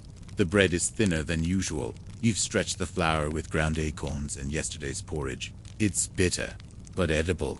Just barely. You don't complain. Neither does your husband. The children chew quietly, wide-eyed, waiting for more that won't come. This is your third week of scraping. The cabbages are gone. The onions are soft. The goat's milk has dried up. You try not to show worry on your face, but it's there in the way your hands shake as you ladle soup. In the way he stares at the fire a little too long. Famine isn't a thunderclap. It doesn't arrive in a rush. It seeps in like mist, silent, cold, persistent. One bad harvest, one late frost, one failed rain, and everything changes. In medieval Europe, Famine wasn't rare. Whole regions could go hungry for months or years. Disease followed hunger, and death followed both. Starving people didn't write love poems. They counted lentils. They chewed bark. They got very quiet. But something strange happens during hardship. You start to see who stands beside you when there's nothing left to offer. Your husband slices his portion of bread in half and hands you the bigger piece. Doesn't ask, doesn't wait for thanks, just does it. You try to refuse, but he frowns. Eat, he says. You're thinner than a fence post. You take it. Because love here isn't spoken, it's eaten. There's an old saying whispered by women in the village. If he shares an onion with you, he loves you. You always thought it was silly, but now you'd trade a dozen kisses for one perfect onion. One night, the cold settles deeper than usual. There's no firewood. Your husband offers you his only cloak. You argue. He insists. In the end, you both huddle together under at his arm, around your waist, your face against his chest. You sleep that way, hungry but held. Historians still argue whether famine brought people closer or tore them apart. Some say scarcity bred cruelty, theft, abandonment. Others claim it forged bonds stronger than steel, people leaning on one another, not out of romance, but necessity, which sometimes became love. You know, the truth is both. You've seen neighbors fight over a heel of bread and others give away their last spoonful. You've heard crying in the night. You've heard laughter too. Brittle, but real. Like the creak of an old door that still swings open. Your husband starts getting up earlier, staying out longer. He won't say where he's going. Then one evening, he returns with a rabbit. Scrawny, but enough for a stew. You raise an eyebrow. He smirks. The woods owe me a favor. You don't ask questions. You just start the fire. While the stew simmers, he sits beside you and pulls something from his pouch. Single apple. He slices off the good part and offers it to you. It tastes like sun. That night, your children sleep with full bellies. You and your husband sit quietly, sipping thin broth, watching shadows dance on the wall. You say, we made it another day. And in this world, that means the same thing. Because famine is the great revealer. It strips away pretense, decoration, even language. What remains is the raw shape of your bond. What will you give when there is nothing? Who will you keep warm when there's only one cloak? You catch him watching you as you mop up the last bit of stew with a crust. He doesn't smile, just nods, slow and tired. But his eyes say it all. Tomorrow might be worse. But tonight, you survived together. And that's the kind of love no feast can match. The argument starts with turnips. Of course it does. You told him twice that the last of the turnips were for tonight's stew. But he gave one to the shepherd's boy this morning because he looked hungry. And now there's not enough to go around. You're tired. Your feet ache. And something about that one missing turnip feels like the final straw in a very wobbly cart. You slam the pot lid harder than necessary. He flinches, then mutters, "It's just a vegetable." And that's when the shouting begins. You don't yell often, not like this. But something about the hunger, the cold, the endless quiet strain of survival act cracks. Words fly. Some you mean, some you don't. You never listen. You're always angry. I'm tired of doing everything myself. At some point, the baby starts crying. Then his mother pokes her head in from the loft above and says sharply, "The whole village can hear you too." You freeze. She's right. The walls are thin. The air carries sound like gossip. Already, someone across the lane is probably adjusting their ear against their shutters. You don't care. You do. You hate that you care. Your husband sighs, runs a hand through his hair, says nothing. You storm outside into the yard. The air is freezing, but it feels better than the fire inside. Fighting in medieval marriages wasn't uncommon, but privacy. Arguments happened in front of family, neighbors, sometimes even animals. There was nowhere to go to cool off.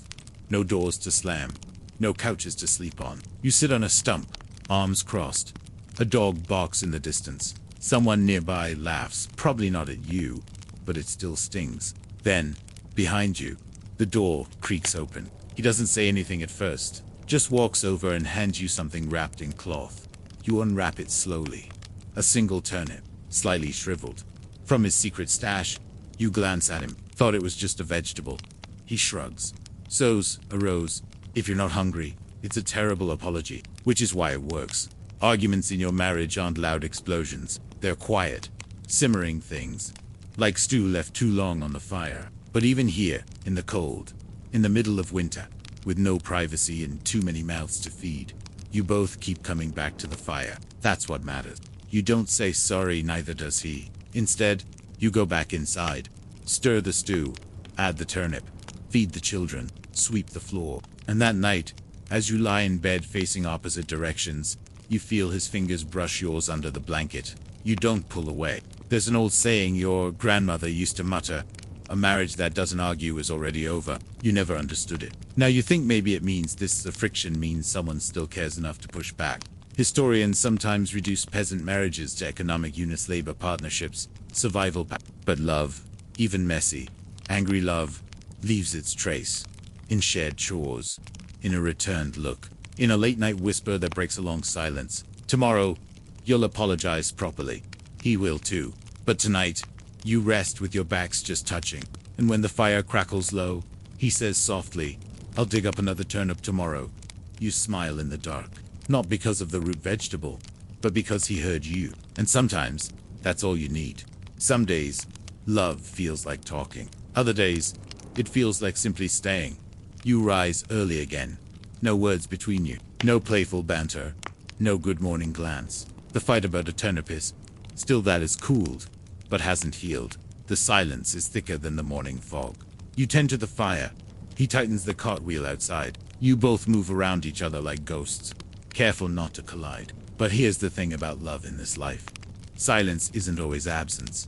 Sometimes, it's survival. Sometimes, love is not leaving. In medieval marriages, especially among peasants, emotional distance wasn't always a sign of failure. Words were rare, expressions of affection even rarer. And yet, bonds endured through war, famine, illness, monotony, through noise and silence alike. Today, your husband doesn't bring flowers. He doesn't say sorry, but he empties the chamber pot without being asked. He repairs the latch on the door that's been sticking for a week. He grinds the grain before you even have to remind him. He stays. You, in turn, patch the hole in his sock. You sweep his seat by the hearth.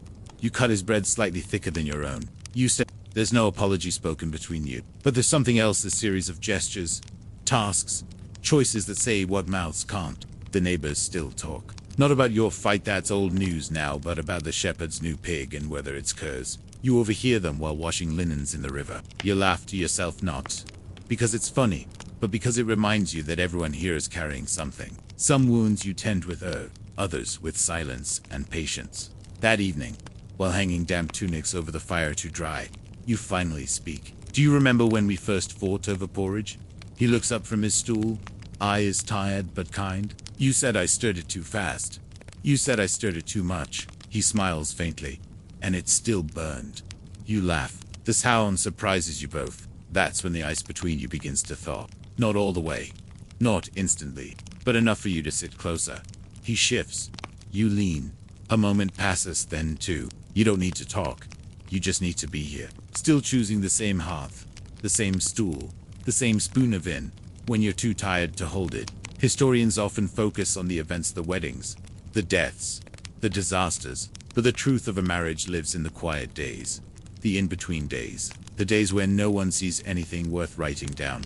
Today, nothing dramatic happened. You didn't kiss, you didn't fight, you just endured, side by side.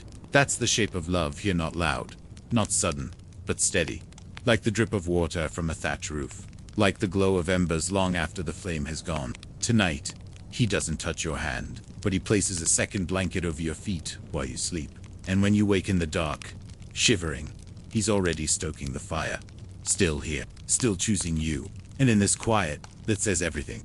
You remember when dancing meant something. Before the aching knees, the chilblains on your toes, the grind of days that never end. Before motherhood, before mourning, before the weight of keeping everyone warm and alive. You used to dance at weddings. Just a few twirls in a circle. Nothing fancy, but enough to lift your feet off the ground. To laugh. To feel the sky above you, instead of mud under your boots. It's been years, but today, the miller's youngest daughter is getting married, and the whole village is invited because when someone has bread and a pig on the same day, it's basically a miracle. Because even tired hearts need celebration. Your husband walks beside you, his hand brushing yours from time to time. Not intentional, probably, but you don't move away. He smells like fresh cut wood. and a hint of sweat. So do you. You both pretend that means you dressed up. At the celebration, the fiddler plays something fast. The kind of tune that makes even the grumpiest farmer tap his boot. You're just about to say you'll sit this one out, niece. Back. Pride, but your husband tugs your sleeve. Come on, he says. You blink. Me. He grins. You're the only one who won't step on my foot. You snort, but you rise. And you dance. It's clumsy. Offbeat. Your skirts get tangled. Your shoes pinch. And your husband spins the wrong way twice. But you don't care, because you're moving again, not just your body, but something deeper. Something you'd thought might have gone cold a few winters ago. Around you, children laugh. A dog barks. Someone drops a cup. The sun hangs low, turning everything gold.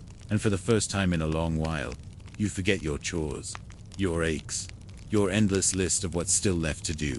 You remember joy? Historically, village dances were one of the few sanctioned outlets for communal joy, often served as subtle courtship rituals. But even married couples danced. It was a chance to remember who you were before you became tired. Married, practical people with goats and deads. Some scholars say that dancing was one of the rare times medieval peasants got to feel young again. Others believe it was more than that. It was a ritual of belonging, of saying, we're still alive, still together, still laughing even now. Later, after the dancing ends and the sun dips beneath the hills, you walk home slower than usual. Your legs ache, but your chest feels lighter. Your husband glances at you sideways. You twirled, he says, amused. You shrugged. You didn't fall over. He chuckles. Call it a miracle.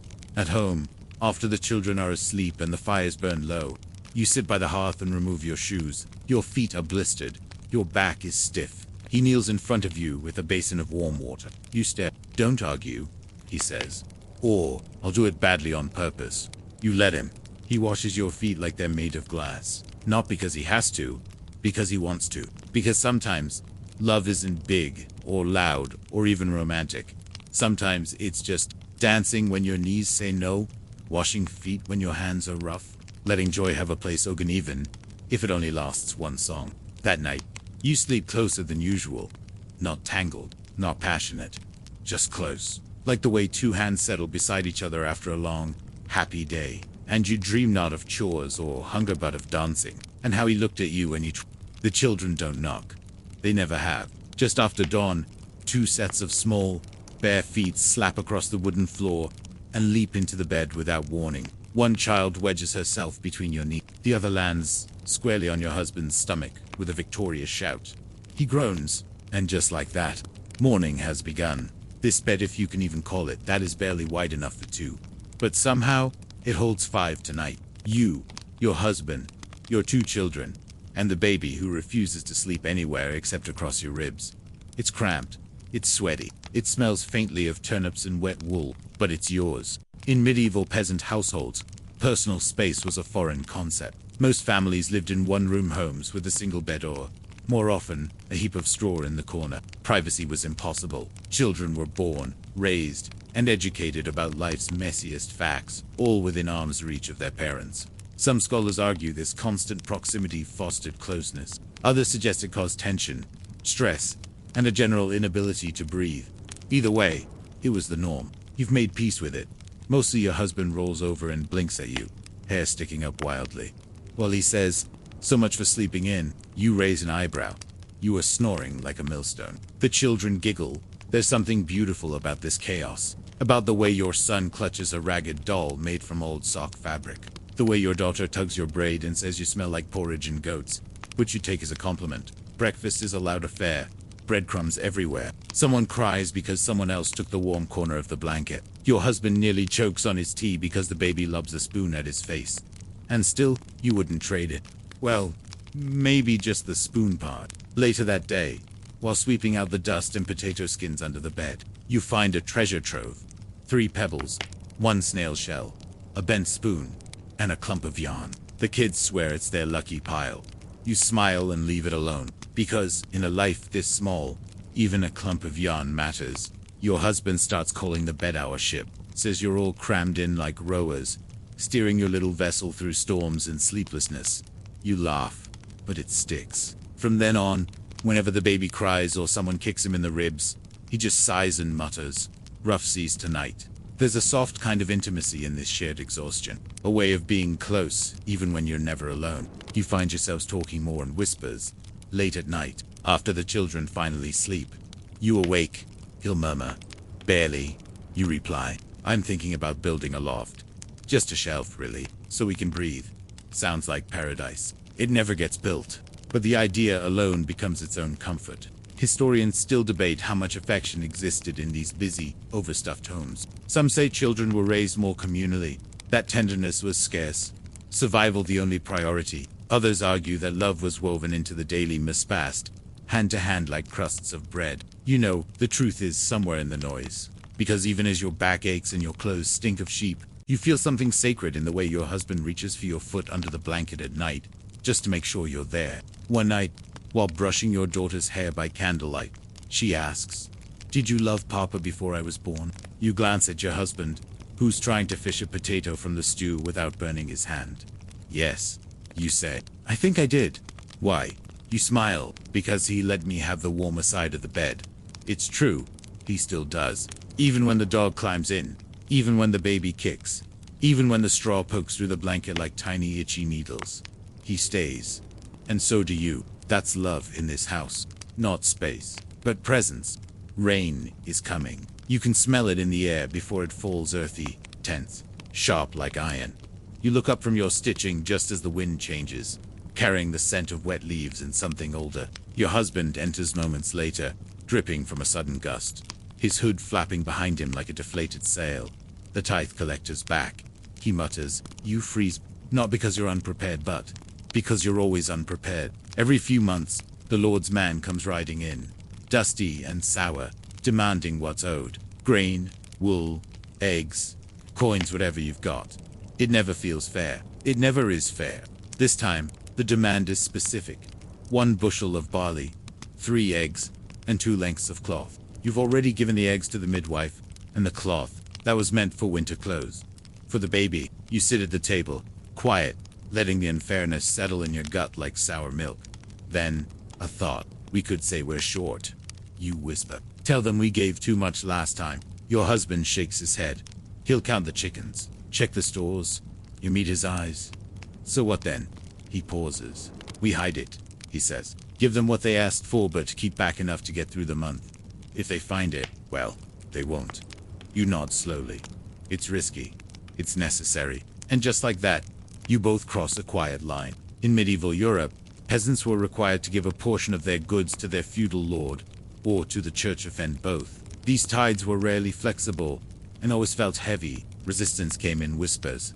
Hidden sacks of grain, false bottom barrels, clever excuses about sick animals. Some couples conspired, others argued, but for those who resisted together, the act became more than survival, it became solidarity. The next morning, while the sky still threatens rain, you hide the better barley under the floorboards. Your husband helps you pull the stone slab aside.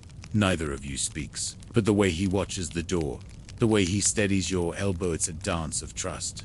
Later, when the collector arrives, all sharp eyes and dry coughs, you stand shoulder to shoulder by the hearth. He frowns at the modus offering. "This is all." Your husband doesn't flinch. "We've had lean months." The man squints, sniffs the air, and mutters something about lazy wives and weak weather, then mounts his horse and rides on. You wait until he's gone, until the hoofbeats vanish into the mud. Then you laugh. Not loud, not joyful, but for your husband grins. "I think we just robbed a baron." You smirk. "I think we just saved ourselves." There's an old phrase, the midwives whisper. A woman who keeps her husband fed will never be forgotten. You've never thought much of it until now, because this small act of defiance, this quiet refusal to be Krushtires, one of the most intimate things you've done together. You chose each other over the Lord, over fear, over obedience. That night, you make stew with the secret barley. You eat slowly, mindfully, and when he reaches across the table, brushing your hand with his thumb, you don't pull away. You squeeze. Historians often ignore the emotional implications of peasant resistance, but to resist with someone, to commit a shared act of risk, is its own form of bonding. It's not rebellion for glory. It's rebellion for warmth, for bread, for us. And when the rain finally falls, heavy and certain, you close the shutters together, tuck the baby between you, and listen to the storm without fear. because you didn't betray each other. You betrayed the world. Instead, together, you slip his tunic over your head in the dark, the fabric coarse and warm, still smelling faintly of smoke and sawdust in him. It's too big, hangs unevenly past your knees, and you love it. You don't do it to be funny or flirty. You do it because your own shift is still damp from the wash, and his is dry. But there's something quietly thrilling about it anyway, like you've stolen something sacred, something stitched with his shape. When he sees you the next morning, blinking sleep from his eyes, he freezes at the door. Is that mine? You glance down at the lopsided collar, one shoulder slipping lower than the other. It might be. He raises an eyebrow. Didn't know you were trying to steal my job and my clothes. You smirk. One at a time. He chuckles, low and quiet, then turns away to stoke the fire, but not before you see the smile tug at his lips. In a world where affection has few places to live, even something as simple as borrowing a tunic becomes a declaration. I choose you. I carry you with me. I fit myself into your shape. There's no rule saying you can't wear his clothes, but there's an unspoken boundary one you just broke. Gently, and you don't regret it. Historically, clothing in medieval life was precious and personal. Most peasants had only a few garments, handmade and mended until they barely held together. A tunic wasn't just a tunic. It was labor, warmth, protection, and in rare cases, it was intimacy. To wear another's garment, especially one belonging to your spouse, it was tender. You go about your day in it. Feed the chickens, gather eggs, stir the pot of soup, while the children poke at the ashes. Every now and then, he glances at you. You look better in it. He mumbles once, barely audible. You don't reply. You don't need to. That evening, you mend a tear in the sleeve. You know exactly how it ripped. He caught it on the barn door 2 days ago but didn't mention it. You thread the needle by candlelight, humming softly. When he sees what you're doing, he says nothing. Just sits beside you, close enough that your elbows brush. You hand the tunic back. I wore it better, you say. No contest, he replies. Then, a pause. You can keep it if you want. You look up. Really? He shrugs. I've got another. You look comfortable. You nod slowly. You fold it neatly, place it in the chest, and smile to yourself. Later that night, you wear your own shift again. But something's different. He lies beside you and reaches over not for your hand, but for the edge of the blanket, pulling it over your shoulder with a tenderness that startles you. Cold? He asks. A little. I could lend you my cloak too. You raise an eyebrow. Now you're just showing off. He grins. There's an old village saying, if she wears your tunic, she carries your heart. You always thought it was silly, over-romantic, made up by someone who'd never actually done a week of washing. But now, it feels right. Because for one quiet day, you didn't just borrow his clothing. You wrapped yourself in the softest part of your shared life, the comfort, the safety, the quiet belonging that doesn't need to be spoken. And when he reaches for your hand under the covers, you let him, because you know deep down that tomorrow, you'll wear his cloak too. Not for warmth, but for love. It starts with porridge. Of course it does. You've made the same breakfast every morning for weeks. Oats, a pinch of salt, and whatever sweet root you can scavenge from the edge of the garden. Today, it's turnip again. No one cheers.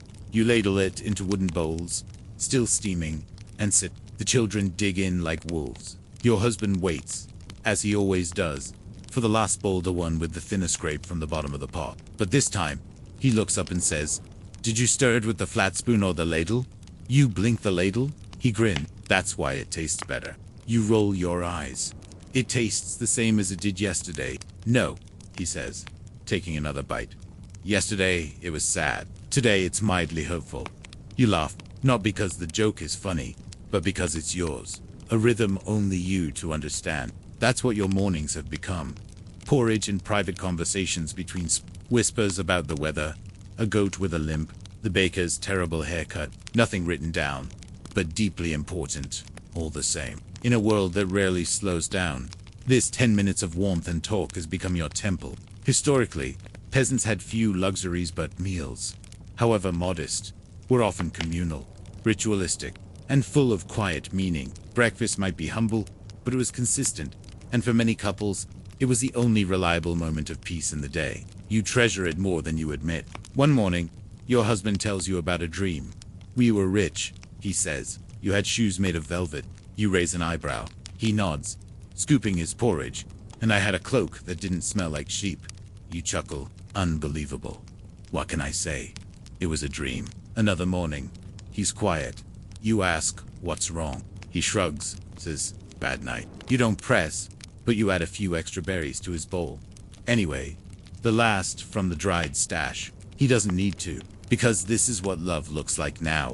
Small offerings, a better spoon, the warmer seat by the fire, the last piece of bread torn in two.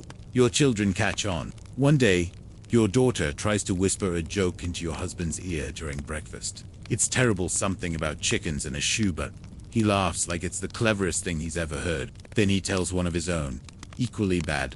Porridge becomes a performance and a prayer, because in this life, there's no guarantee of anything. Food, health, safety. But this morning ritual, it's the one thing that keeps showing up. Every single day. You begin to measure time by the number of bowls you've shared. Remember when we added honey for 2 days in a row? Remember when the goat stole yours? Remember when the firewood was wet and everything tasted like smoke? You do. You remember all of it. Because even if the world outside is cold and unpredictable, this small, shared moment of warmth is real. Reliable. Yours. There's a phrase one of the old wives says. If he listens over porridge, he'll listen through storm. You didn't believe it. Now you do. Because through sickness, through silence, through long stretches of worry and work, your husband always leans forward when you speak in the morning. Even if it's nonsense. Even if it's about turnips. He listens, and you do too. One morning, you'll catch him stirring the pot gently, waiting for you to sit. He's set aside the flattest bowl, the one you like best because it warms faster. He hands it to you, silently. You raise an eyebrow. He shrugs. Tastes better when it's shared. You smile, and as the sun creeps in through the slats in the wall, and the baby begins to babble beside the hearth, you realize this is the most sacred part of your day. Not because it's quiet, not because it's peaceful, but because it's yours. Porridge, whispers, and the man who remembers your favorite spoon. It's leek season again. You're tired of them already, slippery, sharp-smelling, stringy butt. They grow when nothing else does, and you've gotten good at stretching them into meals that almost feel like love. Tonight, you're making soup. You know your husband's favorite. Chopped leeks boiled down until soft, with a splash of milk and a dash of salt if you've got it. Sometimes you even sneak in a bit of stale cheese rind just enough to hint at richness. He never asks for it, never expects it. But when you do it just right, he always finishes with a quiet, satisfied ha. That ha is worth more than a poem. It's easy to dismiss gestures like soup. They're daily, repetitive, unremarkable. But in this life, they carry weight. They're where affection goes when it can't be spoken, when the pot is simmering and the smell fills the room warm. Earthy, familiar. Children gather closer without realizing it. Even the dog lifts its head from the hearth. Your husband enters, stomping mud from his boots, cheeks flushed from cold. Leek soup again, he says. You nod. Made the way you like it. He lifts the lid, inhales, then turns to you with the smallest of smiles. I know you love me when you cook it like that. You smirk. I'd love you more if you chopped them yourself. He laughs. Fair. Historically, food was a primary expression of care in peasant households. Not because it was fancy, it rarely was, but because it took time, attention, and sacrifice. You didn't just throw together a meal. You traded a portion of your week's survival to feed someone else better than you fed yourself. That was the romance. That was the love. There's a quiet belief in your village. If a woman cooks a man's favorite soup on a cold day without being asked, the bond will hold through any winter. You heard it from the midwife once. Between contractions and superstitions, you didn't believe it then. But now, ladling soup into a bowl, watching your husband dip his spoon, you start to understand. You sit together and eat in that slow, comfortable silence that only comes after years of repetition. Between sips, he says, remember the first time you made this? You nod. It was terrible. He grins. I married you anyway. You chuckle. I should have put stones in it. You did. They were just disguised as leeks. You laugh together. The children don't understand the joke, but they giggle anyway. The soup warms your belly, but it also does something deeper. It reminds you of every time you've stood over this pot, worried, exhausted, hungry, and still cooked something meant for someone else. That's love in this world. Feeding others, even when you're empty. Later, as you scrape the last bit from the bottom of the pot, your husband brushes your arm gently. I'd marry you again, he says, almost too softly to hear. You don't reply. You don't need to. You pour the remaining soup into a small jar and set it near the hearth, just in case he's hungry again tomorrow. Because you'll keep making this soup. Not because it's cheap, not because it's tradition, but because it's you, your love, ladled one bowl at a time. You bury him before your 30th birthday. Not the way you imagined, not in a carved box or beneath a flowered stone. Just a shroud, a patch of earth, and a crooked wooden cross your neighbor carved in silence. The wind doesn't blow, the sky doesn't cry. It's insultingly clear. People say things, soft, practiced things. He was a good man. At least he didn't suffer long. Allah gives and takes. You nod. You thank them. You don't feel much. Not yet. Grief, you've learned, is not thunder. It's not even rain. It's fog. Heavy. Low. Slowly folding into your lungs. Until you forget what it felt like to breathe without it. The bed is cold now. That part hits first. The heat he left behind lingers for 2 nights, then fades like a sigh. You still sleep on your side of the straw mattress. Still tuck your feet to the edge, as if he might come in late. You still reach out in the dark just once before remembering. Widowhood was never far away. In medieval life, death came early and often. Illness, injury, infection, childbirth. No one expected to grow old. Women often married young and buried husbands young, too. And remarriage. Almost always, because grief didn't change the fact that you needed firewood, food, protection. You had children. You had land if you were lucky.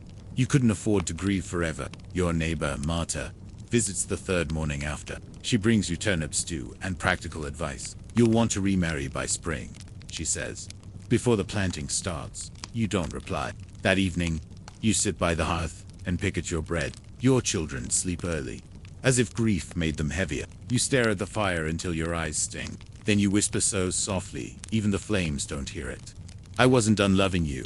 Historians debate how much agency medieval widows really had. Some became powerful heads of households. Others were quickly folded into new marriages, sometimes with their late husband's brother. The church allowed remarriage, but never forgot to remind you that marriage was for duty, not desire. But what if you wanted to stay on? What if you wanted to sit in your silence? To wear your old tunic that still smelled like him, to remember every dumb joke and clumsy kiss and warm bowl of soup without interruption. You sew his name into the hem of your sleeve. You keep the spoon he carved from elmwood. You don't wash the tunic he left. The children ask questions, quiet ones. Where did he go? Is he cold? You answer with stories. He's with Allah now, and he hears us when we talk. But late at night, you talk only to the dark. I miss how you made the porridge taste better. I miss how you sharpened my shears without saying anything. I miss how you laughed when I stepped on the chicken. Your love didn't end. His breath did. And that's the unfair thing about grief in this world. It must live beside your chores. You still have to milk the goat. Still have to mend the roof. Still have to shush the baby. No time to break. One morning, while gathering eggs, your hand slips. The yolk spills down your apron. You sit in the dirt and cry harder than you did at the burial. Because grief is like that. It waits. Then ambushes you with something stupid. Like an egg. You hear your husband's voice in your memory. Well, at least we don't need to cook it now. You laugh through your tears, because you know that's what he would have said. And for a moment, it's almost enough. Almost. Later, you sit by the fire, holding your baby close, his small fingers curling around your thumb like a promise. You whisper into his ear, your father loved you. Even when he was tired. Even when he had nothing left. And in that moment you realize, you're not just mourning, you're carrying his habits, his humor, his quiet kind of love. You won't remarry this winter, maybe not even in spring, because for now, your heart is full of a man who's gone, and that kind of fullness takes time to settle. Spring arrives with no warning. One morning, you wake to birdsong instead of coughing. The mud path behind the house has dried into cracked veins. The frost is gone. The sun is warmer than it should be. And so is the knock at your door. It's Tomas. He's polite, awkward, hat clutched in his hand. He brings a basket of radishes. Says they came early this year, but you both know that's not why he's here. I heard you could use help in the fields, he says, avoiding your eyes. You pause, then nod. Because you do need help. The planting can't wait. The ox is stubborn. The fence leans worse than your neighbor's morals. And your hands, while capable, are still learning how to do two people's work.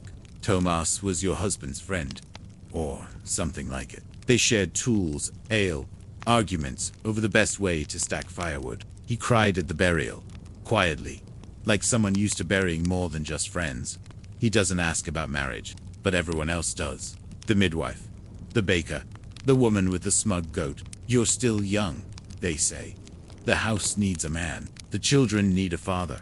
What they mean is, don't wait too long. Don't choose love over security. Don't forget, the world doesn't stop just because you're grieving. But you remember how you chose once before. Not for love, for safety.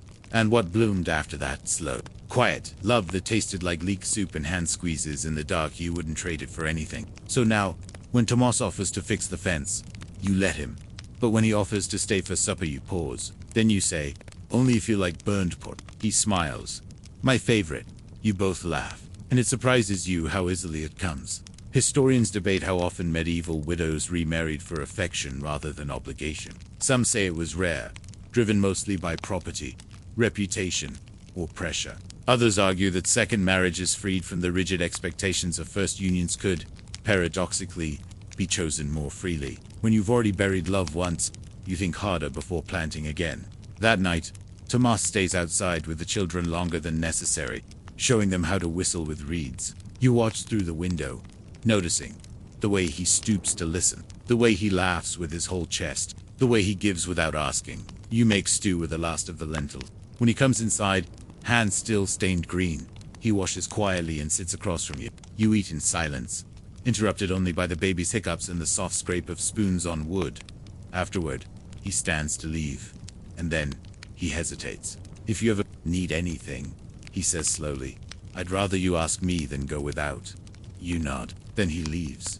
And when you lie in bed that night, the mattress still hollow beside you, you don't cry about what it might mean to choose someone not because you must, but because you might want to.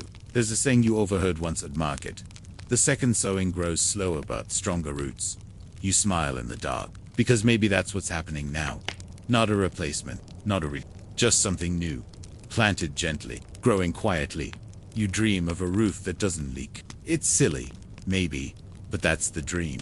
No jewels, no castles, just dry straw above your head and sleep uninterrupted by dripping rain. In your dream, there's laughter, tour, children, Tomas, even your late husband sitting around a table that doesn't wobble, full bowls in every hand. You wake with the dream still clinging to you like mist. And Tomas is knocking again. It's been weeks now. He doesn't knock every day, just enough that you've stopped wondering if, and started wondering when. He brings tools, sometimes food, and once a wooden carving for the baby's crib that he said just came out of the wood that way. The children adore him. You're still figuring out how you feel. He hasn't pushed, never crossed a line. But there's a softness in his eyes now when he watches you roll dough or patch a shirt. A kind of waiting that isn't impassioned, just present. Today, he helps rebuild the roof. You didn't ask. He just showed up with straw in hands and a quiet sense of purpose. You watch from the ground, basket on your hip, admiring the way he hums off key while working. He sees you watching. What? You shrug. You missed a patch. He grins. I was leaving that for you. The sun is warm. The air smells of fresh thatch and smoke.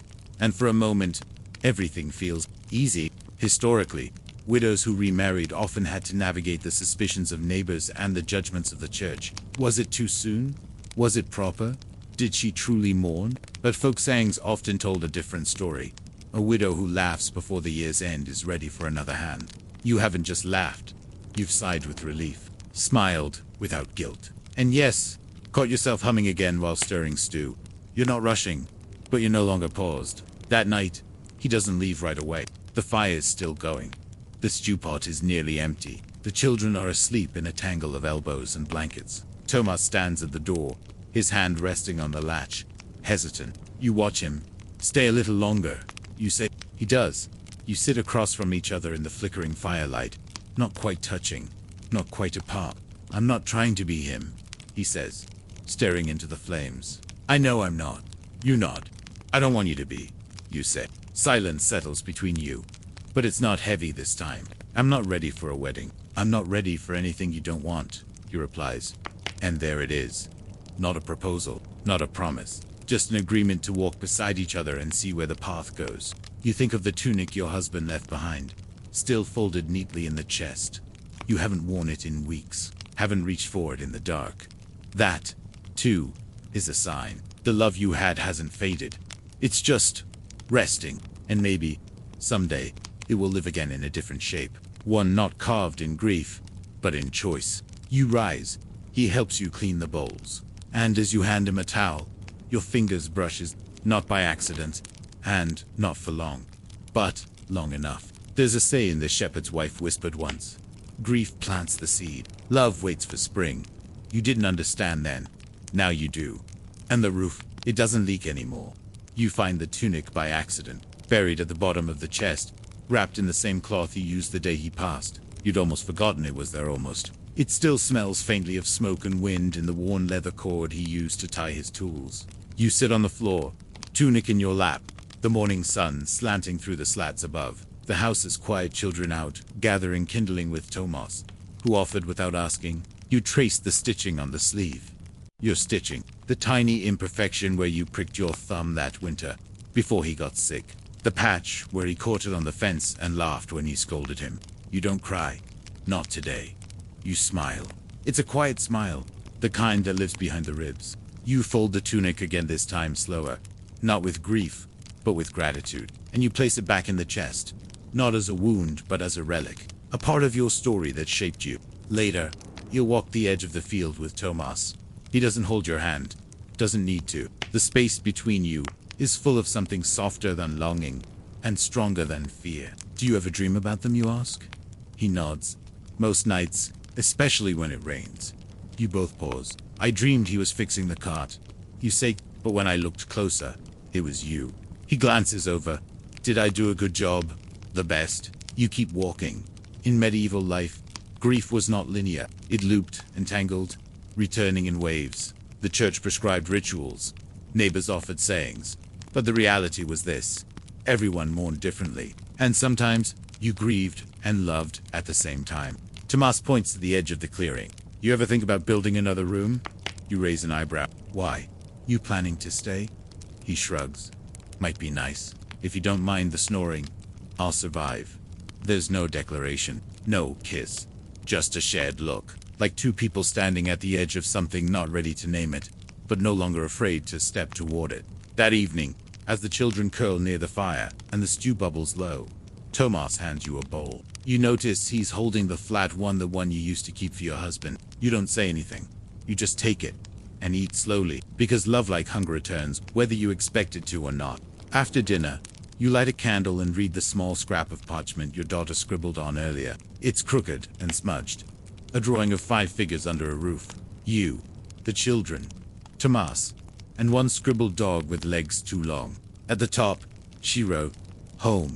You tuck it into the chest beside the tunic, not to replace, but to add. There's a final saying from the old woman in the village. You've never heard it spoken, only carved into the back of her spinning stool. What love built, grief cannot unmake. You believe it now, because what you had wasn't lost. It grew, changed, and now it walks beside you again, in a quieter voice, with warmer hands. You wake before the rooster. It's the bread. It always is. The dew needs time kneading, rising, tending long before anyone else stirs. Your hands move through the motions without thought. Scoop, mix, press. The flour dusts your sleeves. The silence feels honest. You glance out the small window. A frost still kisses the grass, but the first daffodils have appeared, stillborn little things, poking through the cold like they own the place. You smile, because so do you. This land, this home, this rhythm, it's yours now. Not because anyone gave it to you, but because you never stopped holding it up when everything else threatened to fall. You've become the one people ask for advice. How do you keep your hands alive through winter? What's your trick for mending wool without it puckering? Do you think he fancies me? Or is he just after the cider? You offer answers, sometimes even the right ones. And while you're still the same woman who once wept over spilled porridge and aching bones, you're also something else now. Solid, rooted, capable of carrying more than you thought. Historically, peasant women weren't expected to lead households alone until they had to. And once they did, they often became the most resourceful, respected members of the community. They bartered, negotiated, settled disputes, and kept entire homesteads running. Power didn't arrive like a knight on horseback. It crept in slowly, one well-made loaf at a time. Tomas appears in the doorway, hair still wild from sleep, one boot on, one sock missing. You're up early. You nod. Bread waits for no one. He smirks. Neither do you. You hand him a slice from yesterday's loaf, warm from the hearth. He takes it, bites, chews slowly. Still better than mine, he says. That's because you forget the salt. Or maybe you just add love. You roll your eyes. That, or lard. The baby begins to stir. The older children are already arguing about goats. Another day begins. You wash your hands, tie your shawl, and step outside. Tomas follows. Together, you check the fencing, the seedlings, the woodpile. It's not romantic. It's real, reliable. The kind of love that doesn't sparkle. You pass by the garden patch, still half frozen, and point to a cluster of green poking through. Leeks, you say not again, you grin. Don't act surprised. We're bound by leek season law. There's a rhythm to your days now. Not identical, but familiar. Like a song sung differently each time but always with the same refrain. You catch yourself humming while kneading. You find yourself reaching for Tomas's hand without thinking. And when you tuck the children in at night, their heads warm against your shoulder, you'll whisper blessings into their hair. May you know enough hunger to be grateful, but never enough to be scared. May you find someone who shares their blanket, not just their fire. May you grow in soil that remembers love. You're not healed, not entirely, but you're whole. And that's something. That night, after the bread is eaten and the fire's gone to embers, Tomas turns to you and says quietly, "Do you ever miss him?" You look into the firelight, eyes soft. Every day. He nods. "I think he'd be proud." You take his hand. So do I. Because love doesn't leave. It lingers, in the bread, in the laughter, in the quiet way you both turn to face the wind together. And tomorrow, there'll be more dough to knead, more fences to fix, more love to live, one day at a time. You sit on the threshold of the cottage, your skirts hitched up just enough to let the sun touch your ankles. It's afternoon, the kind where everything feels suspended, chores done, stew simmering, no one crying or bleeding or bartering for hens. The children are off playing by the stream. Tomas is sharpening a blade on the other side of the yard, humming that same off-key tune he always butchers. It's terrible, comforting. You lean back against the wooden frame and breathe, and you think how strange it is to feel safe again. Not because life has stopped being hard. It hasn't. The wheat is thin this year. Your boots are starting to split. One of the goats refuses to milk unless she's sung to. But even so, there's peace here. The kind that sneaks in slowly, like moss on stone.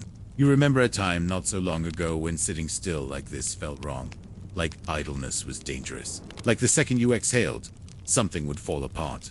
Now you've learned stillness isn't weakness. It's the reward.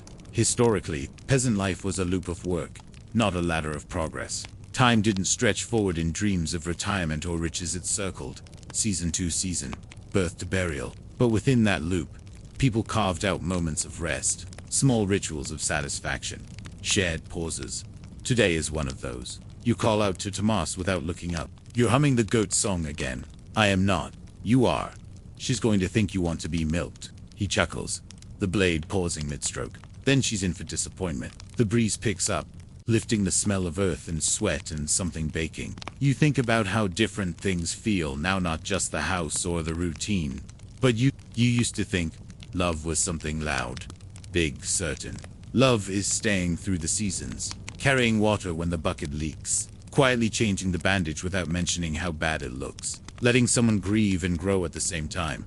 Tomas never replaced the man you buried. He joined the life he left behind, and maybe that's the greatest tenderness of all. You stand, stretch, and wander into the garden. The leeks really have come back.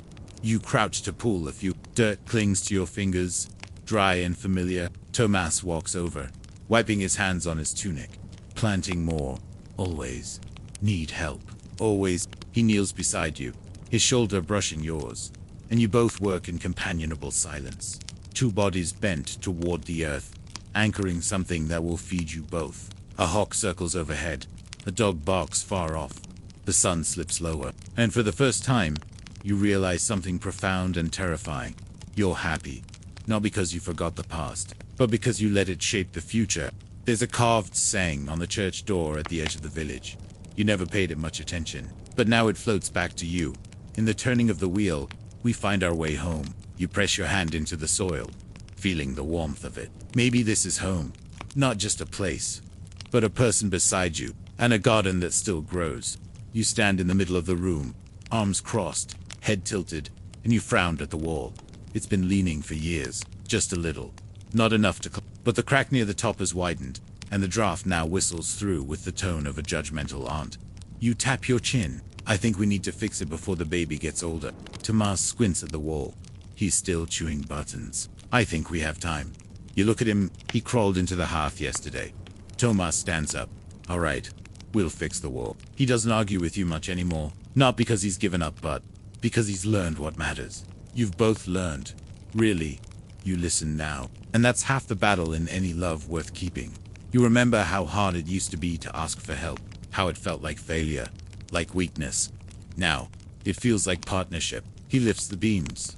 You hold the nails. He mutters when things don't line up. You reminded me said that exact same curse the last time. You laugh when he drops the mallet. He rolls his eyes but smiles anyway. The wall straightens, bit by bit. So do you. There's a saying old Marta muttered once when she saw your cracked wall. If the house leans, the love must stand straighter. You thought it was nonsense.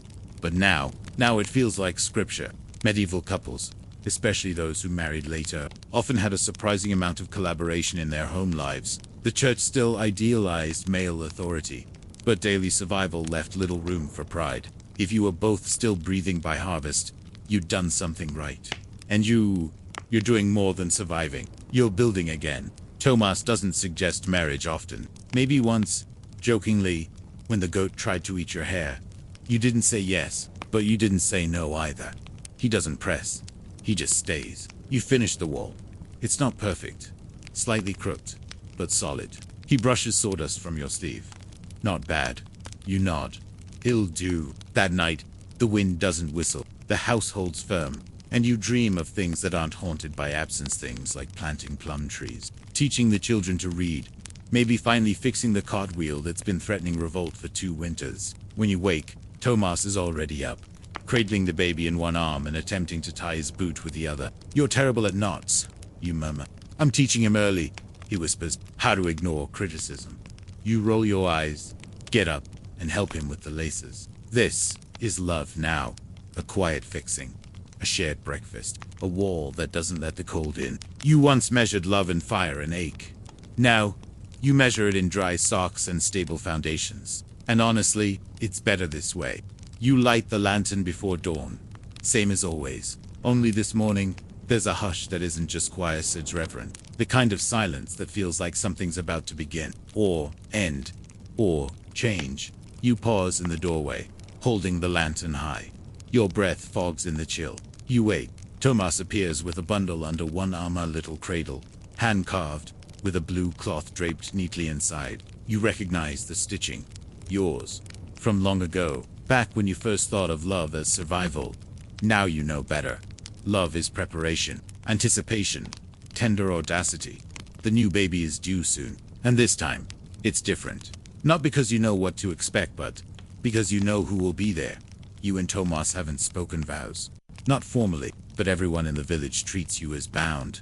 You share land, bedsheets, toothaches. There's no priest's blessing, but there is the baker's nod, the midwife's smile, the blacksmith's wink when he calls Tomas the boss. You don't correct them, because you're not living for approval anymore. You're living for continuity. You open the shutters. Light filters in slowly, golden and cautious, like it's unsure if it's welcome. You whisper, "It's all right, we're ready." In medieval Europe, households often became family not by declaration but by daily doing. A man who stayed through the harvest, who mended roofs and held babies, became husband, whether the church said so or not. Custom often outweighed canon, and affection, even if quietly expressed, held real social weight. Today, Tomas tends the fire while you prepare the midwife's herbs. Your eldest daughter helps slice bread. The little ones scurry outside to fetch water, chattering about how many siblings is too many. You smile, shake your head. Later, as you sit resting on the stool, you run your hand over your belly. The baby kicks, solid and sure. Tomas watches from across the room, carving something small. A charm, maybe, or a whistle. He doesn't say what. He just smiles. You ready? You ask. For what? For chaos. He laughs. I was born in a barn. I thrive in chaos. You believe him, and more than that, you'd trust him. You didn't plan for this chapter. It wrote itself slowly, with breadcrumbs and firewood, with splinters and shared silence, with moments that didn't feel like declarations until you looked back and realized, oh, that was love. You tucked the blue cloth tighter in the cradle. It belonged to your first husband, woven with care, held every child that came after. You never imagined using it again. But today, it feels right, not as a relic, but as a bridge between what was and what's becoming. Tomas comes to stand beside you. Thank you, he says softly. For what? For making space. You nod. Then you reach for his hand. And in that hand, rough, scarred, strong, you find the kind of peace that doesn't need proving. That night, as the stars rise and the children fall asleep in knots of elbows and dreams, you sit beside the fire, sewing the last seam on the baby's swaddling cloth. And as you finish the stitch, you whisper a blessing, not ancient, not holy, not learned from a priest, just yours. Grow in love, little one. There's plenty here. The baby arrives just after midnight. The room smells of boiled water, wood smoke, and leaven you are doing. The midwife arrives late, grumbling about goats blocking the road. But she's kind, her hands steady. Tomas paces like a man unsure whether to fight or faint. And you greet. You've done this before, more than once, but every time feels like the first, only this time. You're not alone in the same way. When you squeeze Tomas's hand, he doesn't flinch or pretend. He holds on, steady, present, terrified, willing. The baby cries, the moment they're free of you, healthy, angry about the cold. And just like that, you're a mother again. Tomas cries too, quietly. You pretend not to notice. You hold the child to your chest, warm, soft, blinking at the firelight. And for a long time, no one speaks. Because sometimes, silence is the only thing sacred enough. Outside, snow begins to fall. Inside, a new life begins without trumpets or ceremony. Just the deep, steady pulse of something ancient. Love born not of passion, but of persistence. Historically, childbirth in medieval life was both miracle and menace. Women often died. Babies too. But when all went well, it was celebrated in hushed tones, with broth and blessings, with neighbors keeping fires lit all night. The father's role varied, but in homes like yours, he was there, needed, changed. He passed the baby to Tomas. He holds them like glass. She's tiny, he whispered. She's strong. You correct him. You both smile. The children wake before dawn, stumbling in like bears, eager for their first look. Your eldest daughter strokes the baby's hair with reverence. The boys try to name her after goats. You veto each attempt with a glare that means business. You settle on her name hours later. It's simple, warm. Tomas writes it down on a scrap of bark and places it in the cradle. Not for records, for remembrance. Because you've both lost things worth remembering. Later, after everyone is asleep again, you sit by the fire, the baby in your arms. You hum the lullaby your own mother once sang, back when your world was smaller but no less complicated. Tomas joins you with a blanket, draping it gently across your shoulders. He doesn't speak, just sits close enough for your knees to touch. And in the stillness, you whisper, "I didn't think I'd get here." He nods. "Me either." And that's the thing. This love, the second love, the quiet love, it doesn't explode. It arrives, slowly, earned through splinters and soup pots and sewing seasons. You think about everything you've endured.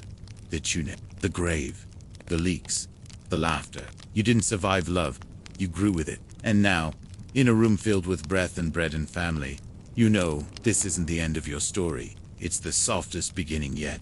So now, as the fire fades and your eyes begin to close, let this part of the story settle gently into your chest. Let it warm the places that still carry weight, still feel the ache of what was lost or what was never found. Because even in the harshest winters of the medieval world, love found a way to endure. Not through poetry or grand gestures, but through bowls of soup, shared blankets, mended fences, and small, daily mirth. Through the look of someone who chooses you again and again, in every season, without needing to say a word. You are not alone. Not in your grief, not in your hope, not in your quiet rebuilding. There is comfort in the thought that someone, centuries ago, also lit a lantern before dawn, also whispered blessings over a child, also smiled at the way another soul hummed off key. And maybe, just maybe, they found peace like you have. So let the weight fall from your shoulders now. Let your breath slow. Let the image of that little house with its crooked wall and strong hands and newborn heartbeat carry you gently into sleep. Because love is never lost. It just changes form, and tonight, it sleeps beside you.